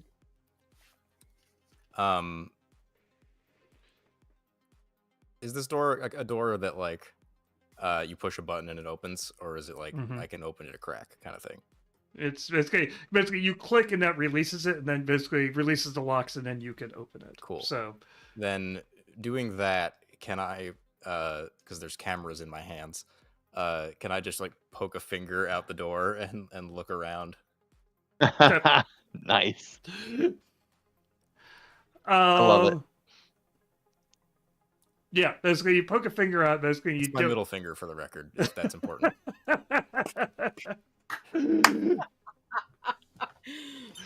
So basically, you poke your finger, and basically you give the world the hallway the finger, Yeah. and it reports back to you the fact that the hallway is currently empty. Okay. Then yeah, I guess we should just try to sneak our way around to the elevator. Okay. I don't have a grand plan for that, so. But other Let's than see. I'm gonna As try when to you walk after quietly. you open the door, there isn't basically you don't hear the footsteps. Okay. So basically, you have at least that much. It Now, either isn't where it here or it's is, just or standing still. hmm Then I guess again, let's just put the hand a few feet in front of me so we can see around. Okay. And try to walk quietly if you need us to make skill checks or something. But it's up to you how quietly you want. Basically, if you want to walk quietly, we could do the same system we did before, with JJ, or you I could would do take something those different. odds. Yeah. Yeah. Advantage for that the idea. rolling stealth. Feels good. Sounds good. All right. Follow me really carefully. Shh. In, out, roll. All right. We're going to do this. Do. Advantage. Insert Kronk singing his own sneaking music here. That's not how I wanted that to go. That is a That's an 39, impressive thing, though. though I have no idea what it means. That but is a 39, yeah. I don't know what you did exactly. It is but a 39. that I is had tried to roll with 39. advantage, and that did not do what I think wanted you it to rolled do. 2d10 and kept the highest, which was Yeah, I the think that's what 9. happened. Yeah. But roll it again just in case you get a crit. No, but whatever. That was a That's a success. 13. Nice, lucky 13. Yeah, those are both good. So, basically, you're able to walk fairly, basically fairly quick, basically quietly to the corner. Your camera will, however, report that you can see now that there is basically one of the labs has the light on. Is it the one with the slime stains? No, it's about halfway down. It's one of the conference rooms. You can see a shape moving in the light. Are these windows floor to ceiling, or are they like waist up? Waist up. Well, then we're going to show everybody how to crawl real low. Okay. Yeah, crawl up to And under quiet. the window. Yeah. Okay. Yep. Actually, wait. Can I just? I have the drone. Can my hand just go peek first in the window, Sure. and then we'll sneak up if we want to. Okay. Basically sneaking your hand up there. Basically, you will note. Basically, you'll be able to see into the room. It's one of the more of the presentation type rooms. Basically, it's one of the ones with a computer and basically and a table and a nice TV. And you can see that the security robot, that is as you expected, is moving through the room. Basically, very definitely kind of doing a very simple security check. Basically, Okay. just checking under stuff. It's also basically anything loose or anything like that on the table, it picks up, and basically as it's making a circle, it's obviously gathering anything up, basically that it finds along the way. Okay, then I think as soon as I don't even like observe it that long. As soon as I see that it's just the android alone, clearly just searching and not like doing nefarious science, I'll call my hand back and I'll just Okay. point at the elevator and just be like, Okay. like if we don't have to Can tangle I- with him, we should. If it was like Dr. Frankenstein's in there, we can go kill him. Great, but if it's just Android, forget it. Let's just go to the basement. Okay. All right, so you will crawl basically crawl under the sign of sight. You can hear you won't you won't hear anything because basically you'll see the shadow moving, basically as you crawl under, but you actually don't hear anything basically echoing out.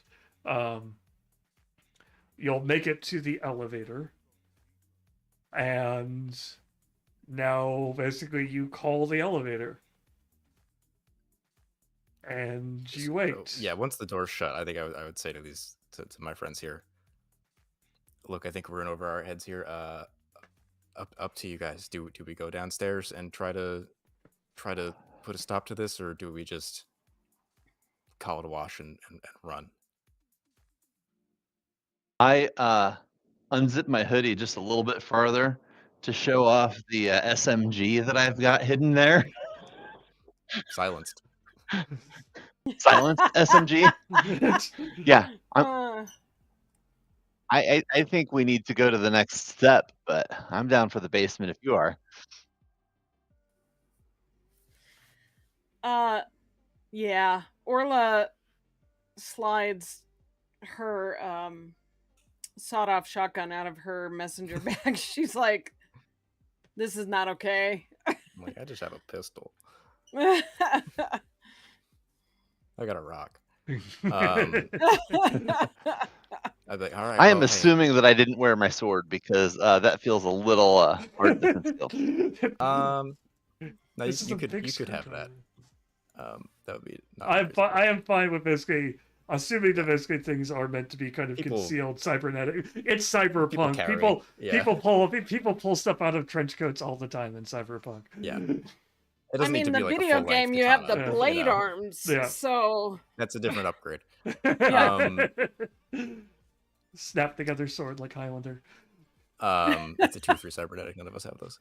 But anyway, yeah. Listen, okay. If you guys are all right with it, this was my idea. I just want to make sure everyone's okay with it. Then yeah, and then I'll push B. Time to end this. Okay. And nothing happens. Oh, I'll push B and scan my ID. It'll beep at you, and nothing happens. This card might not have clearance. can I override that Hacker and get time. us to the basement? You basically you can make a hacking check to do it. Okay. Let's do that then. Go for it. Give me an elect. 46. They're beats rolling m- good tonight. Nice. Everyone's just making it nice and easy. Okay. And only failing our mind saves. Only no horror. It's fine. It's not going to build up at Yeah. all. We're all horrified, but we're successful. Yeah. Okay. So, basically, after basically a few seconds, basically, so here's the question for basically I'll have for Orla, for 20 once she's back. If are you going to go with granting his badge access to the basement, or are you just going to send the elevator to the basement? Which one are you going to do? That's a good question. Granting his badge access I mean, might either give could us be good or bad. right. It might give us more cover and more time as a result, or it might trigger somebody to go, "What the fuck? Hey, who's This guy shouldn't have Yeah. access." We won't know the right answer till we get down there. Up to you. I think just send it down. Okay. Just send the elevator down. We pressed the one button. We don't know what happened. Okay. It opened on the wrong floor. I'm spilling my soda. Okay. Don't mind. So the elevator will start to basically move down. So basically the question, of course, then is basically what are you guys doing while as you start to descend for the basement? Making sure my gun's loaded, making sure my hands are firmly screwed on. Okay. Awkward critical fumble. I have an axe, but my strength is 33, so I'm not really feeling good about it. That would literally be a fumble. If his hands didn't work. Orla is making sure that her sawed-off is chambered, but also she's monitoring her access to the system to see if she can get any forewarning if and when security heads our way. Yep. JJ? It's a really good thought. Yeah. I'm going to make sure that I'm locked, loaded, silencer on, ready to go. Hand inside my hoodie. Waiting for something to pop off, but I'm going to. It's well lit here, I assume, so night vision's off. I mean, it's well lit in the elevator, yes. In the elevator. Yeah, exactly. And I'm just going to casually lean back against the front corner where you won't see me immediately when the door is open. Okay. Yeah, it's true. We could probably kind of hug the sides of the elevator so we're not just right in the doorway. Okay. Yeah, just stand there and make a target of ourselves. And then we get there. Okay. Basically, the elevator will start to slow, and the doors will open. Again, the first thing that's probably going to hit all of you is going to be that smell. It's going to be coppery. It's going to be a weird mix of copper and ozone, is what hits you. Basically, it's kind of the first thing, and you will basically, depending on how much you're peering out, obviously, since you're kind of trying to tuck yourself away, you will definitely hear someone go, huh? Basically, as the elevator does that elevator thing and bings.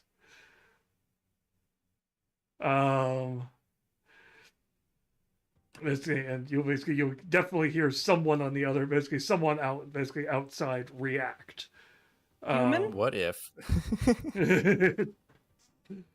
What if I just held the door open button until they say, I'll go take a look. And then we get blood all over the inside of this elevator, too.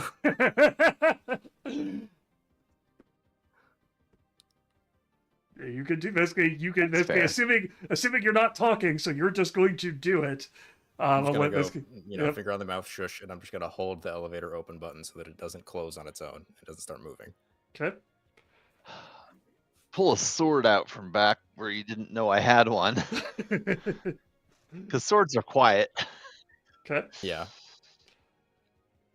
So That's why you want a Sideways. machete in a zombie apocalypse. a little Yeah. bit of time will pass, and then you'll basically hear someone. The heck. Basically, and then basically you'll hear the footsteps of someone. Basically, of someone kind of moving. Basically, kind of moving basically towards the elevator. And then basically someone will stick their head and basically stick their head into the elevator. Slice him right through the neck. Basically, Whoa! basically, We don't want to wait. We So- don't want to talk to him, I or was gonna say maybe, hey, don't move. But There's somebody else to talk to. Basically, if I'm reading the combat rules correctly, basically, combat in this game is if you have clear advantage and there is no reason for you to miss, it just happens. you can just hit. It Yeah, can and just so work. this If is there's no a reason for it not grunt to. with no armor of any type, so he will just drop. Basically, Yeah, you don't even need to roll damage if Yeah. if you figure he's not really sort of a non-combatant. Yeah. yeah. Basically, he is a combatant, but basically, someone dropping a sword on your So neck. off guard that it's irrelevant. Yeah, Yeah. basically he's just drops to the floor basically and thumps to the ground. Basically, pool of blood starts to spread. was he armed? Do you want to search him? He was basically he did basically yeah. I will say yeah. He probably at least had a gun out, but probably so he probably has a gun in his hand. Okay. What kind of gun? I believe the default for basically we'll just go with the pistol. Basically, he's probably I have 2 pistols now. Nice. Ho ho ho. Guns akimbo. I Gun won't kata bother time? searching him long enough to pick up any extra mags or anything, but Okay. I'll just assume his is fully loaded. I'll grab his belt and pull him the rest of the way into the elevator. Okay. Actually, do we want him not in the elevator? Because if the elevator Yeah. goes up, somebody's gonna freak out. Let's put him out of the elevator, and I think Yeah. at this point we kind of go into whatever's there, and if hopefully there's something else we can cover behind. Uh-huh. Is anyone else like immediately tailing him that we need to worry about, or? You don't hear any other basically like you hear a lot of noises. Basically, like it's very obviously whatever this basically is a like you can hear basically machinery and other stuff, and basically now you're listening. That might be machinery, high pitched, basically screaming, or is that something else? Basically, there are a lot of noises going on, basically down here. So Are we you're in a at least hallway or are we in more of a room? You're in basically peeking out. Basically, you can tell. Basically, it's very definitely just an unfinished large room. So the elevator, kind of basically think a parking garage that someone has kind of dumped a bunch of stuff into and kind of converted into basically more of a working space. It's large, mostly concrete with basically rough pillars and things like that scattered throughout. You can see that there are basically briefly from what you can see is that there are various different kind of bays and other stuff. You can see on the far side from here there is the loading dock area, basically where that loading dock came into. So you can see there's a large garage door on the far side, and there's a central kind of pillar of electronics, as it were. Okay, probably what we're looking for. I will basically cables running out to pull the various his- bays and other stuff. Yeah. You could definitely see I will movement pull of his- people throughout this area. I'll pull his body someplace remotely concealed. I don't want somebody stepping off the elevator to immediately see it, or somebody walking towards the elevator to immediately see it. drag him out, behind a wipe crate or off something, the at least, blade, yeah. and then I'll tuck the blade behind my arm Okay. so that when you don't immediately see it when I'm walking, but I'm still very much holding it. Okay. The You cool are way leaving to a hold the sword. slight blood trail, but other than that, I wiped off the blade. I said I did. okay. Um, Oh, I'm leaving a Yeah. blood trail for where I drag him? Oh, yeah, absolutely I am. Yeah. That I would bleeds. also say there is probably some splash from that as well, without getting Yeah. too detailed on that. You were going for efficient and quick, not necessarily clean, shall not we clean say? in the Correct. sense of the word. Yeah. Oh lordy. Does anyone have anything explosive? No. Well, I have a No. lighter and an O2 tank. That's Well, You a have an O2 smartphone and a tank? lighter can become an explosive in a pinch. Yeah, but the smartphone's in Alex's head. Yeah, that's a problem. Mine isn't, though. Wait, you have an O2 tank. that's one of the Ooh. items. That's one of the That's items. in my Okay. inventory. How basically Oh, no. how big of an O2 tank? Basically, I guess I'm not basically, picturing them. I'm not picturing them huge, but like Yeah. you know, That's a great question because Michael helped me roll my character. That's fine. Basically, I'm kind of asking you. Basically, I'm not saying what is this. It's just kind of like, what do you think this is? Why does your character have it? Just to kind of give basically a little bit of basis for it, because it may soon become important. yeah, their sort of manufactured purpose is for oxygen. If you want to have like an oxygen mask at any point, but like I think the reason that a bite the hand character would have one would be as just a makeshift sort of explosive. Uh-huh. Yeah. That's totally. That works. Okay. That plays.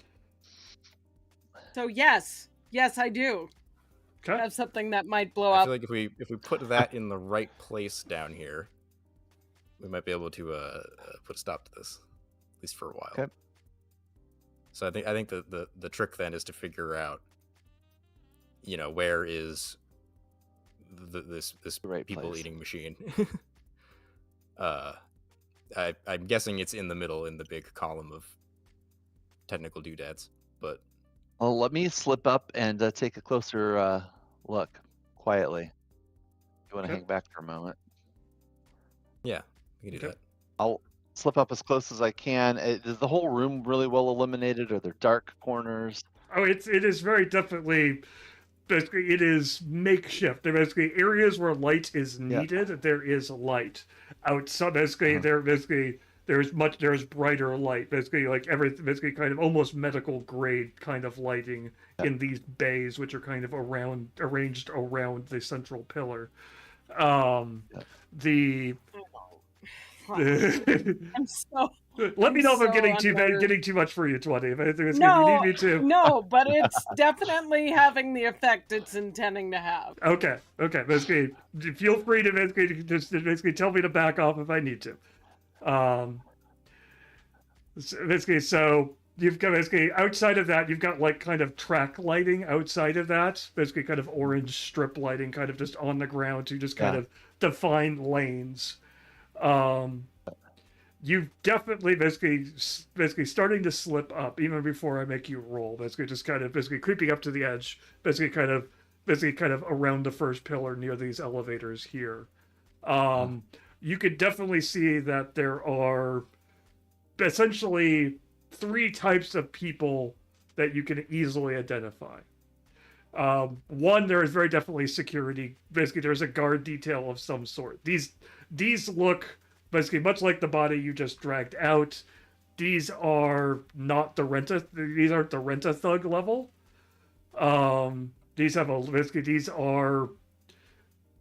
They have no defined uniform, but they're all dressed similarly. So it's not like they're wearing like a patch emblazoned on it that says rent-a-cop security on it or anything like that, but they're all dressed somewhat similar. Better fitting clothes, tactical type gear, etc. In fact, basically, as you kind of come up to where the guard was basically there's essentially a small guard station that you're kind of creeping up to. There is a shotgun in there as well. Basically kind of leaning up against the side of the station. There's a radio. Basically that guy was carrying. So it's not a basically it's an organized situation that's going on.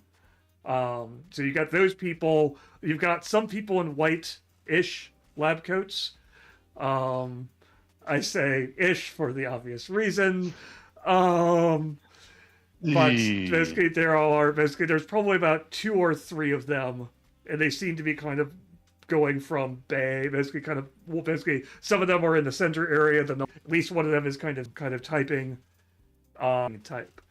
There are people on gurneys. There are people who are basically very definitely in cages along the side of the wall. Basically, which are they are not basically they're not free to move about. They are obviously confined against their will.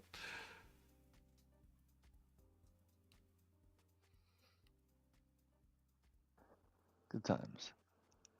So that's what you can kind of spot, just basically peeking out from this guard station. Okay. So is there like a spot where like all the cables converge, an exhaust port?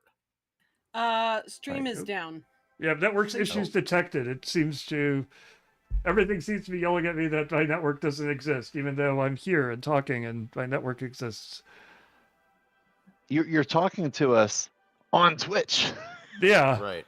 Yeah, I'm getting tons of dropped frames all of a sudden. Hang on. It might just be like an OBS restart. Yeah, this stream is definitely down. It's slow. Nope. While you guys sort out your tech issues, can I use the bathroom? Go for it. Hey, Yeah, we'll take a 5-minute right break back. while we just deal with that.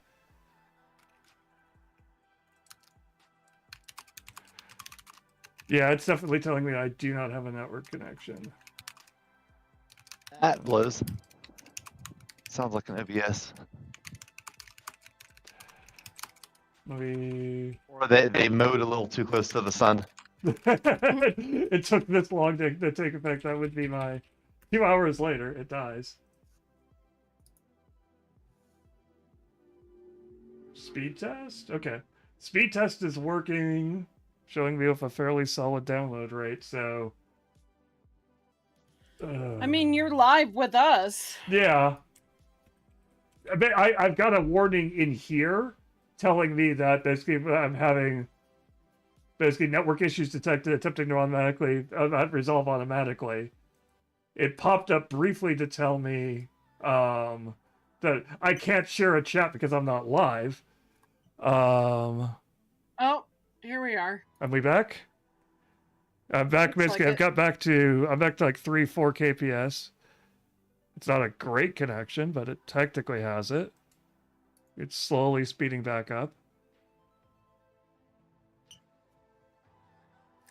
It's delayed significantly, but... Yeah, okay, now it's just popped into...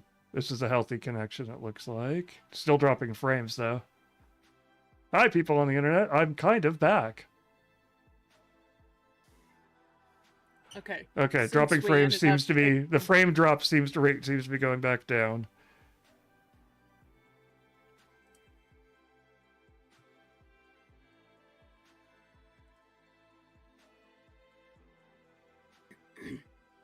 Okay. I'm gonna run to the restroom too, since this seems to be better. It's trying to optimize my stuff. So, hang on, people. Thanks for coming here, and we'll be right back. We're basically taking a brief break as we deal with network issues and get everything back up and sorted. So, hang on just a second. I need to poke YouTube, make sure it's still moving.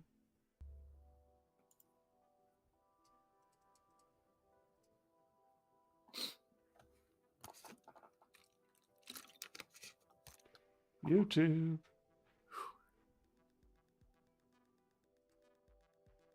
Okay, looks like YouTube is live. Hello. Maybe. Hey, welcome back. I think Hello, internet. the glitch has. He Yeah, doesn't it look like pinged YouTube me ever when he went spoke. down. So Yeah. Basically, YouTube basically is not receiving enough video to maintain smooth streaming. So, however, restream basically, however the multiple output plugin I basically has apparently also lost download connection on that as well. But Wow. it seems to basically it's back to excellent connection now. So Yeah, YouTube here, looks like it never lost anything. yeah. all right. Well, Once 20 gets back, we will be back. So hi. So basically, Alex, while we have you here, basically we can yes. so tell basically this is coming to backer kit here soon. Basically, so what can Yeah, people by the way. expect to see basically to get out of the backer kit? Basically, is it just going to be a PDF, or are you offering other fun things? Yeah. So for $10, you can get the PDF. For 25 or more, there's other goodies. For at least 25, you can get a zine. I have a test print. This is not the final cover design, but this is about the size that it'll be. It's this about the same size as the Mothership rulebook. Nice. Nice little half-size zine. That's what it'll be. Looks awesome. But anyway, we exist again, so we'll get into that again later. Okay. Well, basically, 20's camera has decided to go on cyber holiday. The heck, No, I'm here. You're here, but basically you are incredibly pixelated for some reason, and I don't know like why. 144p. Yeah. Wait. I mean, Your hand was in perfect resolution. might just have to roll with it for now. Okay. Yeah, let's do it. Keep moving. Our hacker has currently entered the digital realm and is uploading themselves in 8-bit style. It's fine. Long as our voice is clear, we'll keep moving. Insert auto tune here. Yeah. You sound fine. You sound fine, so we'll roll with it. So basically that's the general basically. So that is what basically that's what you see, JJ. As far as you can tell, basically no one seems to be checking back here. So you've got a little bit of Do time. I see a bunch of people? I mean, they're not. You mean gathered in one place? No. Like, is this just an empty area? There's like a bunch of people working. Well, okay. Yeah, So there are the three guards groups of and- people: the yeah. guards, the scientists, and the captives, Got it. as it were. Basically, there Got it. are basically probably 3 or 4 of the guards, 2 or 3 of the scientists, and multiples, basically many, probably dozens of the captives. Okay. Actually, I won't say And that high. the captives. We'll say about 5. We'll say about 5 to Got 10, it. probably on the captives. Okay.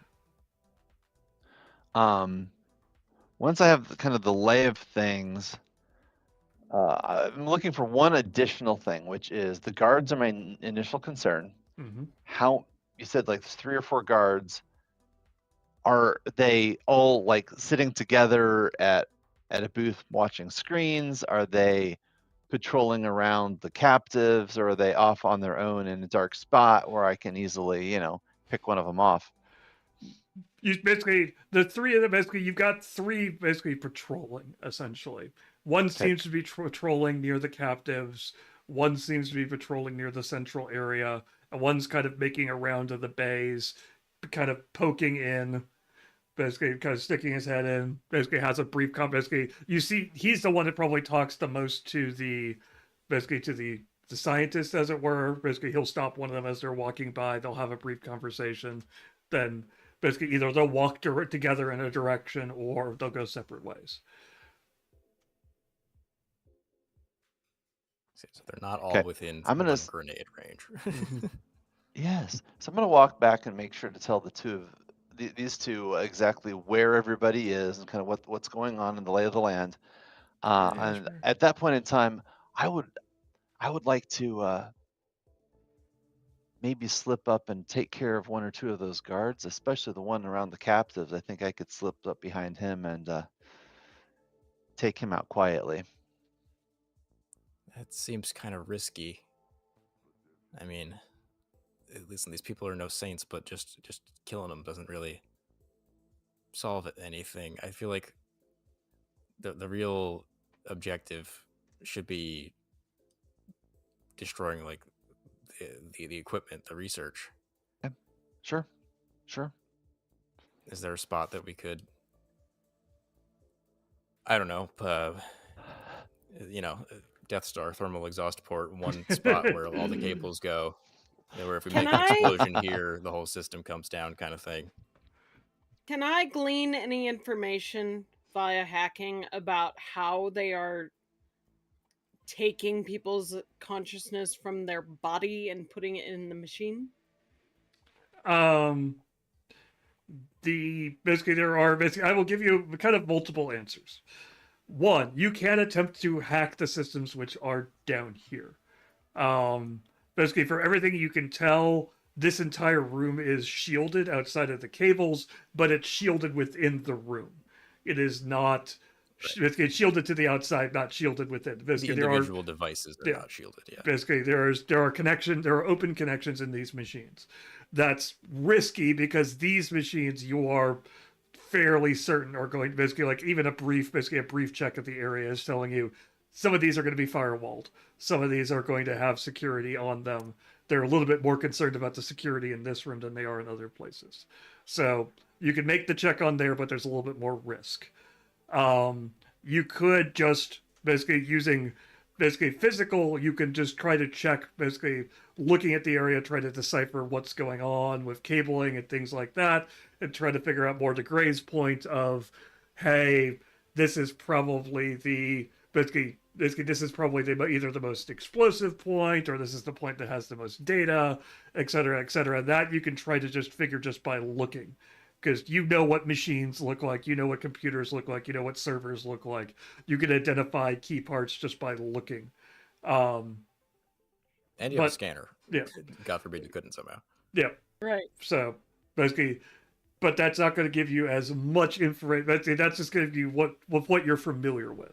Basically, obviously, once you start straying into the more, basically, the more cyberpunk part of it, the more AI, basically brain stripping part of it, you have less experience with that. And so you're like, basically like how much technology is stored basically in the bays versus at the center. You have less of a clue on that, basically just from looking. That you're probably going to have to hack for. So are all of the cables running to one place that we can see? They are all centralizing on, basically most of the cabling goes into the center area, basically where there seems to be basically most of the server and computer equipment. The cabling then runs from there up into the ceiling. You're guessing connecting to basically going through shielded pipes up, basically probably up to the top floor, up to the third floor. Okay.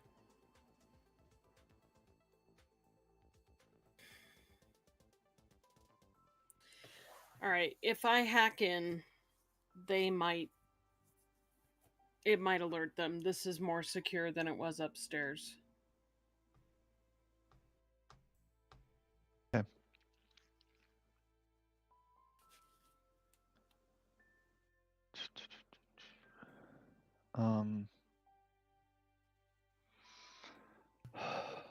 Can you disable the elevators to make sure that we're isolated down here? Good idea. Yeah, and then we have Yes. those loading bay doors, right?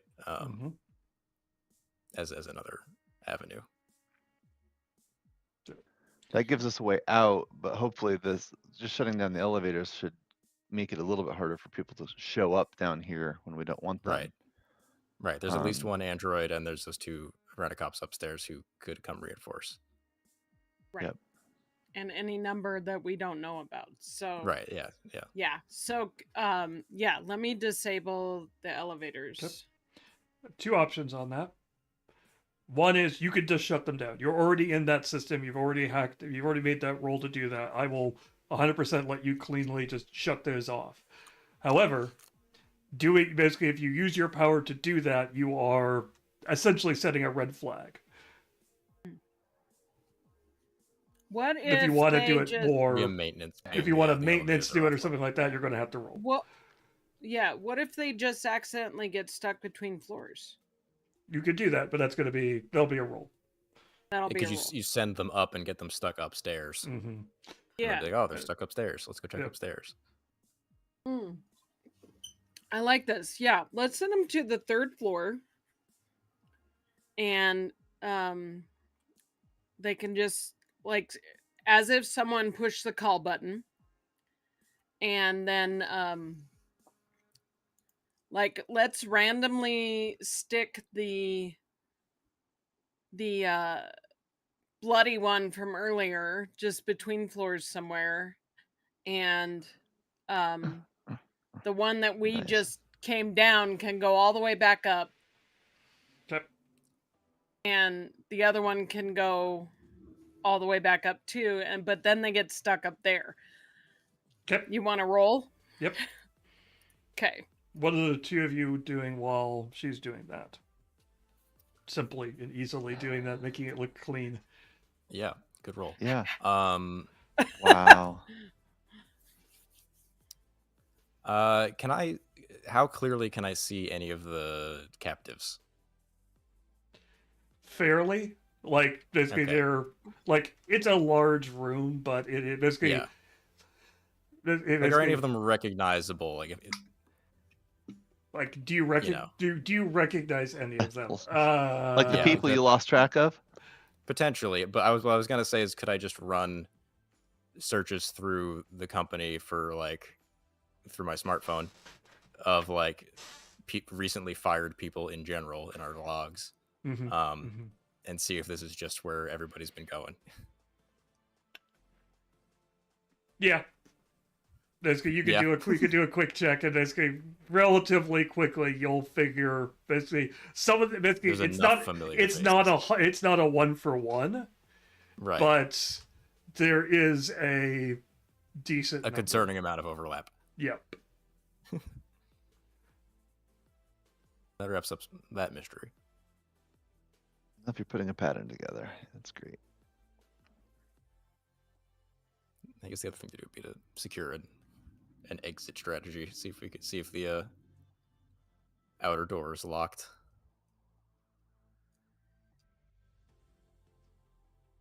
Do I have access to being able to unlock the roll-up doors, the loading doors, through the system? Yeah. Okay. I'm just going to keep my metaphorical finger on that button for when we need an escape. Okay. You know that it'll be... Unlike the finger that Alex used earlier. It'll be a different finger. Yeah, my very literal finger. Yeah.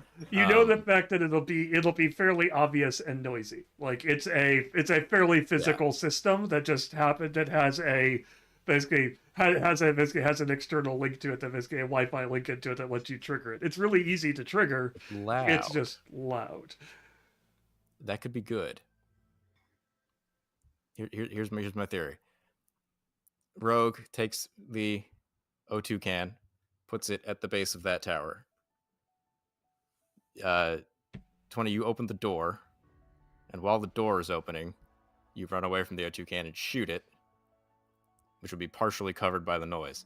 The guards won't know what's going on. Some of them will go to the door. Some of them will maybe run toward the explosion. Maybe we can wait until one of them is near the can.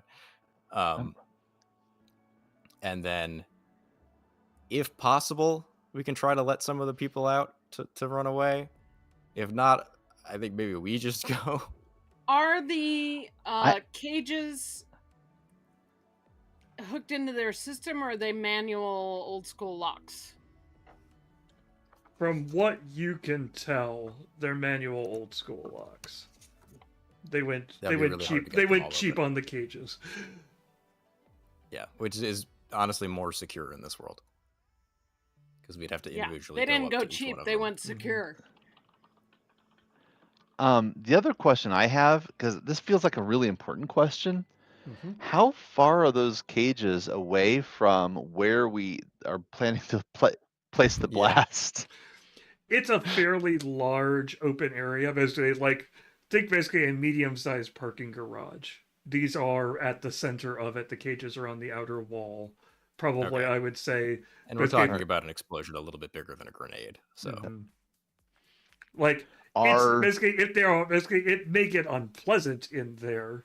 Basically, depending on how long a fire or explosion or anything else right. rages in that area, but they're not instantly dead from the explosion. I mean, we could just Are chicken out, there- just blow it up and run. Like, which I kind of don't hate. Works. It's getting late. yeah, exactly.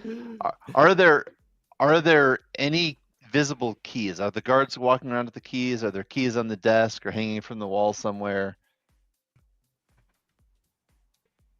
Like the scientists would have the keys. Yeah, basically They're- there are basically not in Possible. not in this guard area, but Oh, okay. basically there are Dang. like you're fairly certain you could see.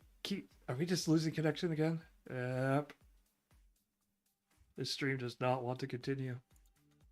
We're having issues. I went camera off to try and reduce the load. Yeah, it's basically it's the fact that I'm suddenly losing KPS basically upload to. I mean, it'd be annoying because we have your camera off. I feel like that's probably the biggest load. Okay. Basically If I had to guess. Yeah, we'll turn cameras off and see what happens. Still looking okay for the moment, though. Okay, like I'm seeing the warnings, and so to try to get through this, I will go camera off just to reduce loads, just for a brief second. Bye. We'll just be audio only Toodles. for the ending. It's fine. There we are. Theater. I of the realized I mind. just switched everything for everyone because I clicked on that. Oh well. In any case, we're back. I It's turned fine. it off, but It'll be a very awkward second. You'll see just a giant frame It's of my fine. face. Okay, so No, just Mark's face. That's exactly the Also- opposite of what we wanted. I noticed I also lost lore link. There we go. Okay. All right. Let's basically to try to keep going before the stream because it basically totally implodes. Yeah. If the stream drops below 22 kps, it explodes. So sounds like you have a plan. Sounds like you each Let's do it. have basically individual roles you want to play. So. Yep. Basically. I will plant the explosives. Basically, go ahead. Basically, tell me. Basically, you're going with. I assume you're going to go from a skill check to sneak over there. Basically, Yeah. Debatable if you even need to call for that with him having sound dampeners, True. but I would at True. least give him advantage. Yep. I guess basically the only All right. call. Basically, to try to think if there's anything. So you're going to plant. Basically, 20's going to basically 20's going to put basically 20's going to basically trigger the garage Be ready to doors. open the door. What are you doing, Alex? I could either try to create a distraction to lure the guards to the other end of the room, or I could try to create a distraction to lure the guards closer to the pillar and the explosion. Hmm. Hmm. I could go either way with it. Because the pillar's closer to the doors, but then the other end of the room, they'd be real far away, which would definitely give us time to run. But then they'd be shooting, probably. Yes. And there's still the matter of the I don't know how we're getting everybody out. I don't think we are. victims. I think we have Maybe to not. like go and, you know, if this were a long campaign, we would, you know, go off and try to find someone else to help, kind of thing. Oh yeah, Maybe absolutely. we'd come back. Find the keys. Yeah. Yeah, the keys are all on guards or scientists, which I don't think I can take one out on my own because I don't have a super strong weapon. So Right. Ugh, I don't like leaving them. I know. All right. Alright. Do you want me to roll to plant the explosives? Yeah, do that, and then I'll make one more suggestion. Go ahead, do your advantage. Roll with advantage. Uh-oh. So roll again. There we That should do it. go. That is a Okay. skill. 47 will do it. Okay.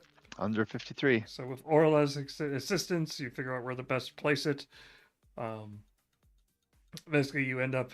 Basically, there are basically the servers and the battery. Basically, the servers and the battery backups are really close to each other. So, basically that, basically, just right about there where an explosion is going to basically fracture the basically to hit the batteries, the nice solid state batteries which are there. Oof. Basically cause a cause a nice fire. nice fire that's going to burn for a while. It should wipe Cool. anything that's nearby. So for my distraction, Yep. At a relatively far end of the room, opposite Mhm. the loading doors, and I may lose a hand here, but hopefully not. I'm gonna, again, my left hand. I'm gonna have my left hand way over there, and I'm just gonna start pushing buttons, pulling levers, and just until just some machine starts making some horrible Okay. noise. I love it Okay. so much. Ooh, what does this button do? I'm gonna figure it out. And once it's reasonably loud, even before the hand makes it all the way back to me, I'm gonna say, "Okay, take the shot," Okay. and open the doors. All in one cue. Yep. Where are basically so you And are then ideally, yeah, we're all near the loading door. Yeah. okay. So you're gonna make your way Like around regular towards the loading door. Basically, then triggering all of that, setting that all off. Okay. So all of that kind of basically happens in an instant. Basically, you can hear basically the guards immediately just start basically the captives immediately all just start screaming because basically they have Sure. no idea what's going on. It just adds to the general chaos. Basically, you can tell that basically one of them is basically one of the officers that attempts to basically one of the guards gets caught in the blast and is just gone. Basically, sir not appearing in the rest of this game. So the other one is definitely going to basically start trying to basically gather up with the other one, start barking orders, and is desperately looking around the room.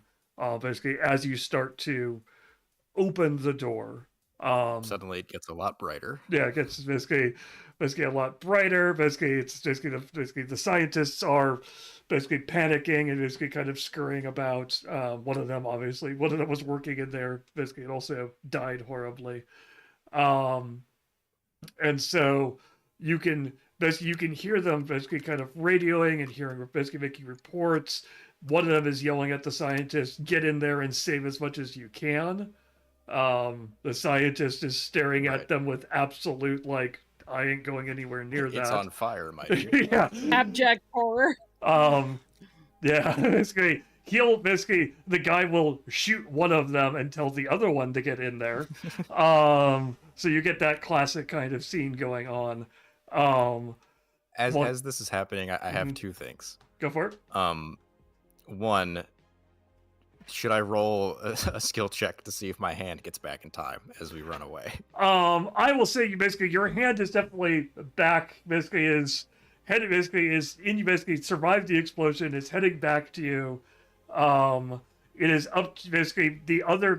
I will say this, that it is passing by the other guard who is definitely turning towards the loading dock, and the fact that you are going to be silhouetted against that, against the outside, and he's going to start firing. Okay. Forget my hand. I'm going to Okay. I'm gonna sacrifice the hand here. Can I have the hand just grab him to distract him for a little bit? Sure. He shouldn't have to make any kind. The hands No. have 1 health each. You shouldn't have to make any kind of check to destroy it, really. But No, basically, Like, but you should give distract him long a key distraction basically that occupies him long enough. yeah. Basically- Spider! You get that brief disorienting feeling as you just suddenly lose that part of yourself. Yeah, I get out of signal range as we run away, and I'm like, Yeah. Yeah. But basically, you can basically, as you start to move, you will definitely hear the sounds of basically local area responding to the situation. So the last question I will ask is: you will have a few moments while you're in the middle of all this chaos and you're getting out. Are any of you attempting to take anything from the basement on your way out? Well, I only got one hand, so I leave that to you two. No, but I did take some photos with my smartphone as evidence of what we found down here. have the integrated smartphone. I've been taking perfect. pictures the whole time. Excellent. Yeah. Okay. Yeah, I have my Very good. scans of the documentation. Okay. True. Yeah, some of my pictures might be blurry, but your scanner should have like good readouts of all those documents. Mm-hmm. Yeah, totally. So basically, Evidence. that will lead to basically the last question. Basically, as we end this out, kind of basically to see what the final result is. Basically, you are approached by multiple groups afterwards. Basically, which will basically not directly asking. Basically, we'll say the fact that no one approaches you directly, but you know that there are multiple groups which are looking with interest into the people who were responsible for this incident. Some of them are other corporations. Some of them are fringe groups. Some of them are resistance groups. Some of them are, we'll call them indie startups for lack of a better term. They're not an established corporation, but looking to get ahead, looking to make a splash type. So what do you do with the information you have? Are you going to sell it? Are you going to publish it? Are you going to give it away? Are you going to give it away? Are you going to hoard it for a rainy day? So hear me out here. I'm thinking of a classic movie called Sneakers, starring Robert Redford and Sidney Poitier. Ah, yes. Uh-huh. I love that one. Remember how he's like, at the end, he says to James Earl Jones's cameo, it never worked. And then suddenly all these donations start happening around the world. I'm thinking I would like to anonymously expose this atrocity and loop in the media. What do you guys think? I think that's this being a one shot, I think that's a good ending. Perfect ending. Yeah. I think if we were playing a longer campaign, I think it would be interesting to take it to another corporation, work for them, quote unquote. Yes. Use that as an opportunity to actually get back in there with more resources at this time and destroy it. But since it's a one shot, yes, let's just make it to the media. Yeah. I'm with you completely. All right. That is where we will leave it. Like, and normally there is also a heat system which we could also roll to see basically how much you got caught basically on the way out. Were there cameras? Where they basically did someone flag your thing and things like that. 5 heat mission. Mm-hmm. Or you could just call it flat like 3 or 4, whatever. Yeah. You know, but, so much. So basically, but yeah, bravo, great one shot. Thank you. Thank you. Basically, it Nice. was a lot of fun to run. I love basically, it it's a nice, so much. quick system. Crazy that it was like, so tense and everything and so atmospheric, and we never took damage, which is very unusual. Right? Right the hand. I mean, we were right there. We rolled real good on everything. We were any failed check and it could have gone real south. It sure could. Sometimes good atmosphere prevents the damage. Yeah. Yeah, nobody crit failed, so nobody panicked. Right. Yeah, exactly. We were kind of on fire with these rolls. Looking back, no doubt at the scroll here. Yep. That's solid. Just a little bit stressed. So. Well. But anyway, what do you guys think? I love it. Yep. Fantastic. I definitely enjoyed running it. It I was nice, easy. Basically, it makes it relatively easy, basically, in terms of calling for checks and things like that. Um, basically, combat. Basically, the thing about combat in systems like this, and the way you've designed it, is combat is deadly and dangerous. If you get into combat, Right. somebody is going down most likely, or at least coming Or at least a away. wound. Basically, Yeah. coming away with an impairment which isn't going to end well for them. Um, and so I like being able to run that system, being able to keep it stressful and tenseful, and still have some kind, basically like the stress system gives me a nice way of hurting the players without hurting the players. For Um, sure. it basically, it doesn't make me go, oh yeah, basically, and now you're at half health and you're taking penalties or things like that. It's a nice little sort of Damocles hanging over you that basically Yeah, it's a good way to damage us, quote unquote. Yeah. Mm-hmm. I'll I let Mike really enjoyed it. The the cyberpunk style setting is intriguing, right? Because most people come to TTRPGs thinking fantasy, so that sets it apart already. And then, like I said it in the stream chat earlier, like it was definitely pulling from a lot of my favorite sci-fi video games, like in terms of the way you described it, Mark, and the ideas of like this nondescript office setting, but something really awful is actually occurring, and so I appreciated that a lot. And I, as a less experienced TTRPGer than my compatriots here, I like that it's easy to figure out how to roll. Like that makes it real easy for me. Yeah, No, I'm glad to hear that. I'm glad you found it easy to pick up. That's definitely, and some of that is me. Some of that is just the engine, right? Mothership is kind of the same way. It's a great first go. Yeah, you've done a good job of basically resisting the urge to make things more complicated just because they're cyberpunk. A lot of the times the trap cyberpunk falls into is, oh, we want a system for hacking, we want a system for stealth, we want a system for combat. And you end up with, like, even the ones that I really like Hardwired Island is another one I really enjoy. It does a good job of having systems that do that, but it takes time to teach those. It takes time to basically get into it. And that means it's harder for me as a GM, speaking from the GM side, is, oh, I want to set up this situation. I need to set up the situation. I need to have all of these things and checks and numbers in place in order to properly run it. Like I can't, basically, if I want to run a hacking situation, I have to be prepared to run through all the levels of hacking, as opposed to, I can in this system play a much easier. I can put more complicated quote unquote systems in, and just adjust it with the advantage, disadvantage, and things like that. And those make it easier. At the end of the day, everything is a D100 roll, and Yep. Basically, like I love Cyberpunk in principle, but have had several experiences that I did not enjoy, specifically because it was overwhelming. You didn't know what was going on. You didn't know what your options were. There's no question of that. You just do the thing, and it's pretty straightforward how to figure out your success. Love it. Thank you. I appreciate that.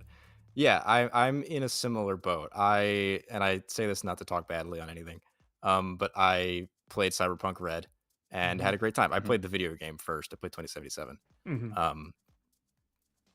And then I went and played the tabletop game, and it was fine. It was good.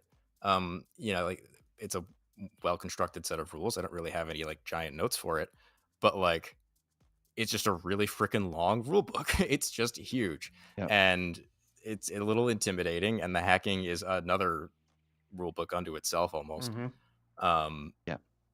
And I found that sort of at odds with cyberpunk, the genre, being this kind of fast, messy thing where it's like you just do stuff, you just go, right? Like if you go back and read the classics, if you read like Neuromancer and stuff like that, like people just die like in a sentence. And sitting there with a grid and counting out your your ranges for your DC for your check, and it's just a lot versus just roll. Yeah. Good, bad, moving on. Yeah, let's move on to the story. Yeah. I appreciate it. All right. So basically, I guess I do have one question for you. In terms, basically, we talked a little bit basically the panic system and things like that. What do you feel? Like, obviously, I ran it in a very basically to make it a more tense kind of basically quasi horror, quasi suspense type situation. Basically, when you were writing it, did you see this? Did you see that panic system leading more into that kind of cyberpunk, or are you just using it as a way of increasing tension and things like that? This is overall. No, for sure. When I kind of first thought of making this, I was replaying Cyberpunk because I had gotten the DLC. And loose spoilers for the 2077 DLC, but there's a part way at the end where it kind of just becomes like a survival horror game all of a sudden. There's this robot thing that you can't kill that is stalking you through this facility. And while I was in the process of playing that and going through those missions, I was also in the middle of a Mothership campaign. And I was like, there's something here. There's something to the way that capital C Cyberpunk deals with cybernetics wearing down on your mind. There's something to the way that Mothership deals with stress wearing down on your mind, horror. And there's an overlap here, and I can make this a unified mechanic. And so, the scarier parts of Cyberpunk serving as mission inspiration. Yeah, I think you nailed the tone. Yeah. That actually reminds me of a novel I read by Dean Koontz like years and years ago, where part of the population of a town de-evolves and part of the population of this small town evolves into like cybernetic type cyborg type organisms, and it's like those moments of the horror where you're like, oh god, where's my body? That's what that reminded me of when he was like, it's Morse code. I was like, oh no, there's a person. Yeah, that's the thing that people kind of forget, right? People get a little lost in the sauce of Cyberpunk because it's cool and sexy and everything. Wow, cool robot. Wow, cool robot, cool jacket. Which valid, but people forget that like it's dystopian fiction, which is kind of a subset of horror. Like it's a scary world to live in. So I wanted to kind of use the skeleton of Mothership to say that, like, hey, it's cool, it's also scary. Yeah, and we're actually facing this IRL and every it's day, not so right? fake. Because exactly. because our technology has evolved faster than our bodies. So our human consciousnesses are not designed to handle this, which is where that ingenious stress system comes in, right? Yeah, it's a great system. What do you call it? This version of stress that is basically the same as the one from Mothership, barring a few words in the rules. Like I've seen games do sanity before, but like never quite felt like they hit the mark. Even Cyberpunk, I was like, this is close, but calling it humanity doesn't feel right. I feel like you're still a human. You just something's off.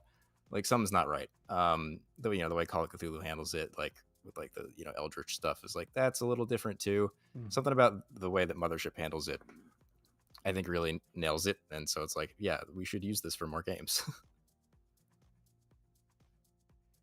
Yeah, well, I appreciate Bite the Hand quite a bit. I think you've got a really good one here. Thank you. I appreciate you guys playing it with me and letting me play in it for once. It's fun to be on the other side of the Absolutely. table. Glad you enjoyed. I guess basically we are basically been on for a little bit, so basically we'll let people go. But is there anything you want to end with? Basically, obviously we've got it's coming to backer Sure. kit here soon. Basically, we've had the link in going through the chat, so if you're interested, you can Yeah, go there, I'll do register my- your interest. Basically, register your interest, and basically, you want to give your final pitch, as it were. Yep. Yeah. So the backer kit is starting on November 3rd. Links there for you in chat. It is going to be a minimum of 48 pages, a little bit more if we hit some stretch goals. There's a ton of stuff we didn't get to cover. Right? Obviously, there's way more cybernetics. There are, I think, 44 cybernetics. We had 6 of them in the party tonight. Mm-hmm.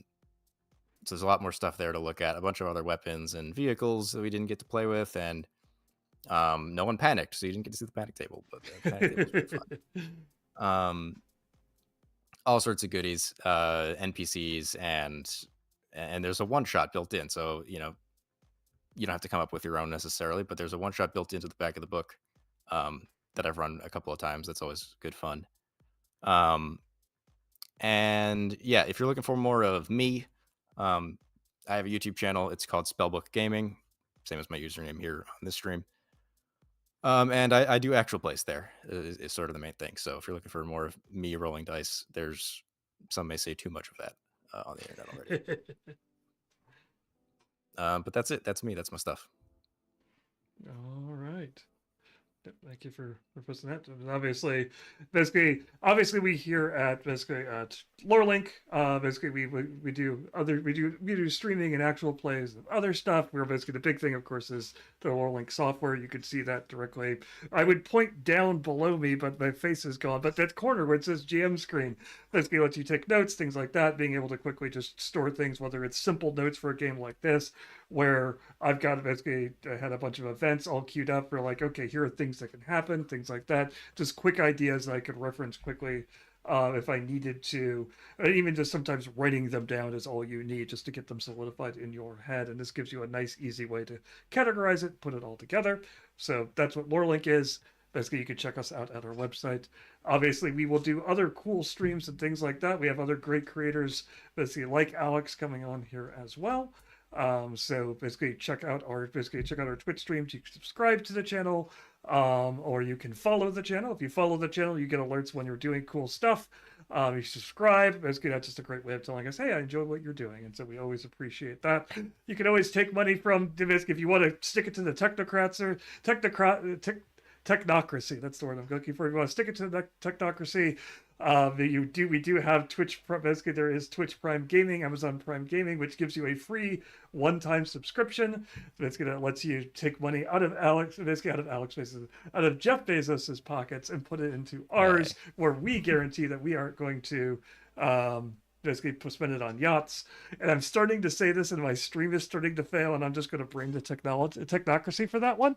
But in any case, They heard you. Yeah, they heard me. They're coming to shut me down.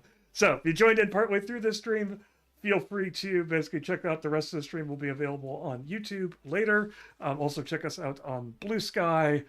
We have that as well. Basically, we want more conversations and more things about upcoming cool projects that are going on, including other projects as cool as the one we just had here tonight.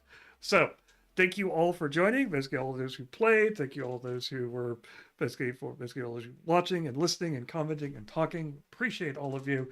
Thank you so much, and we will catch you back here next week for, I believe we're playing video games next week, just a break. And then after that, I think we're doing another actual play. So check us out there, and we will catch you all later. Thanks all. Bye. Thanks for having me again.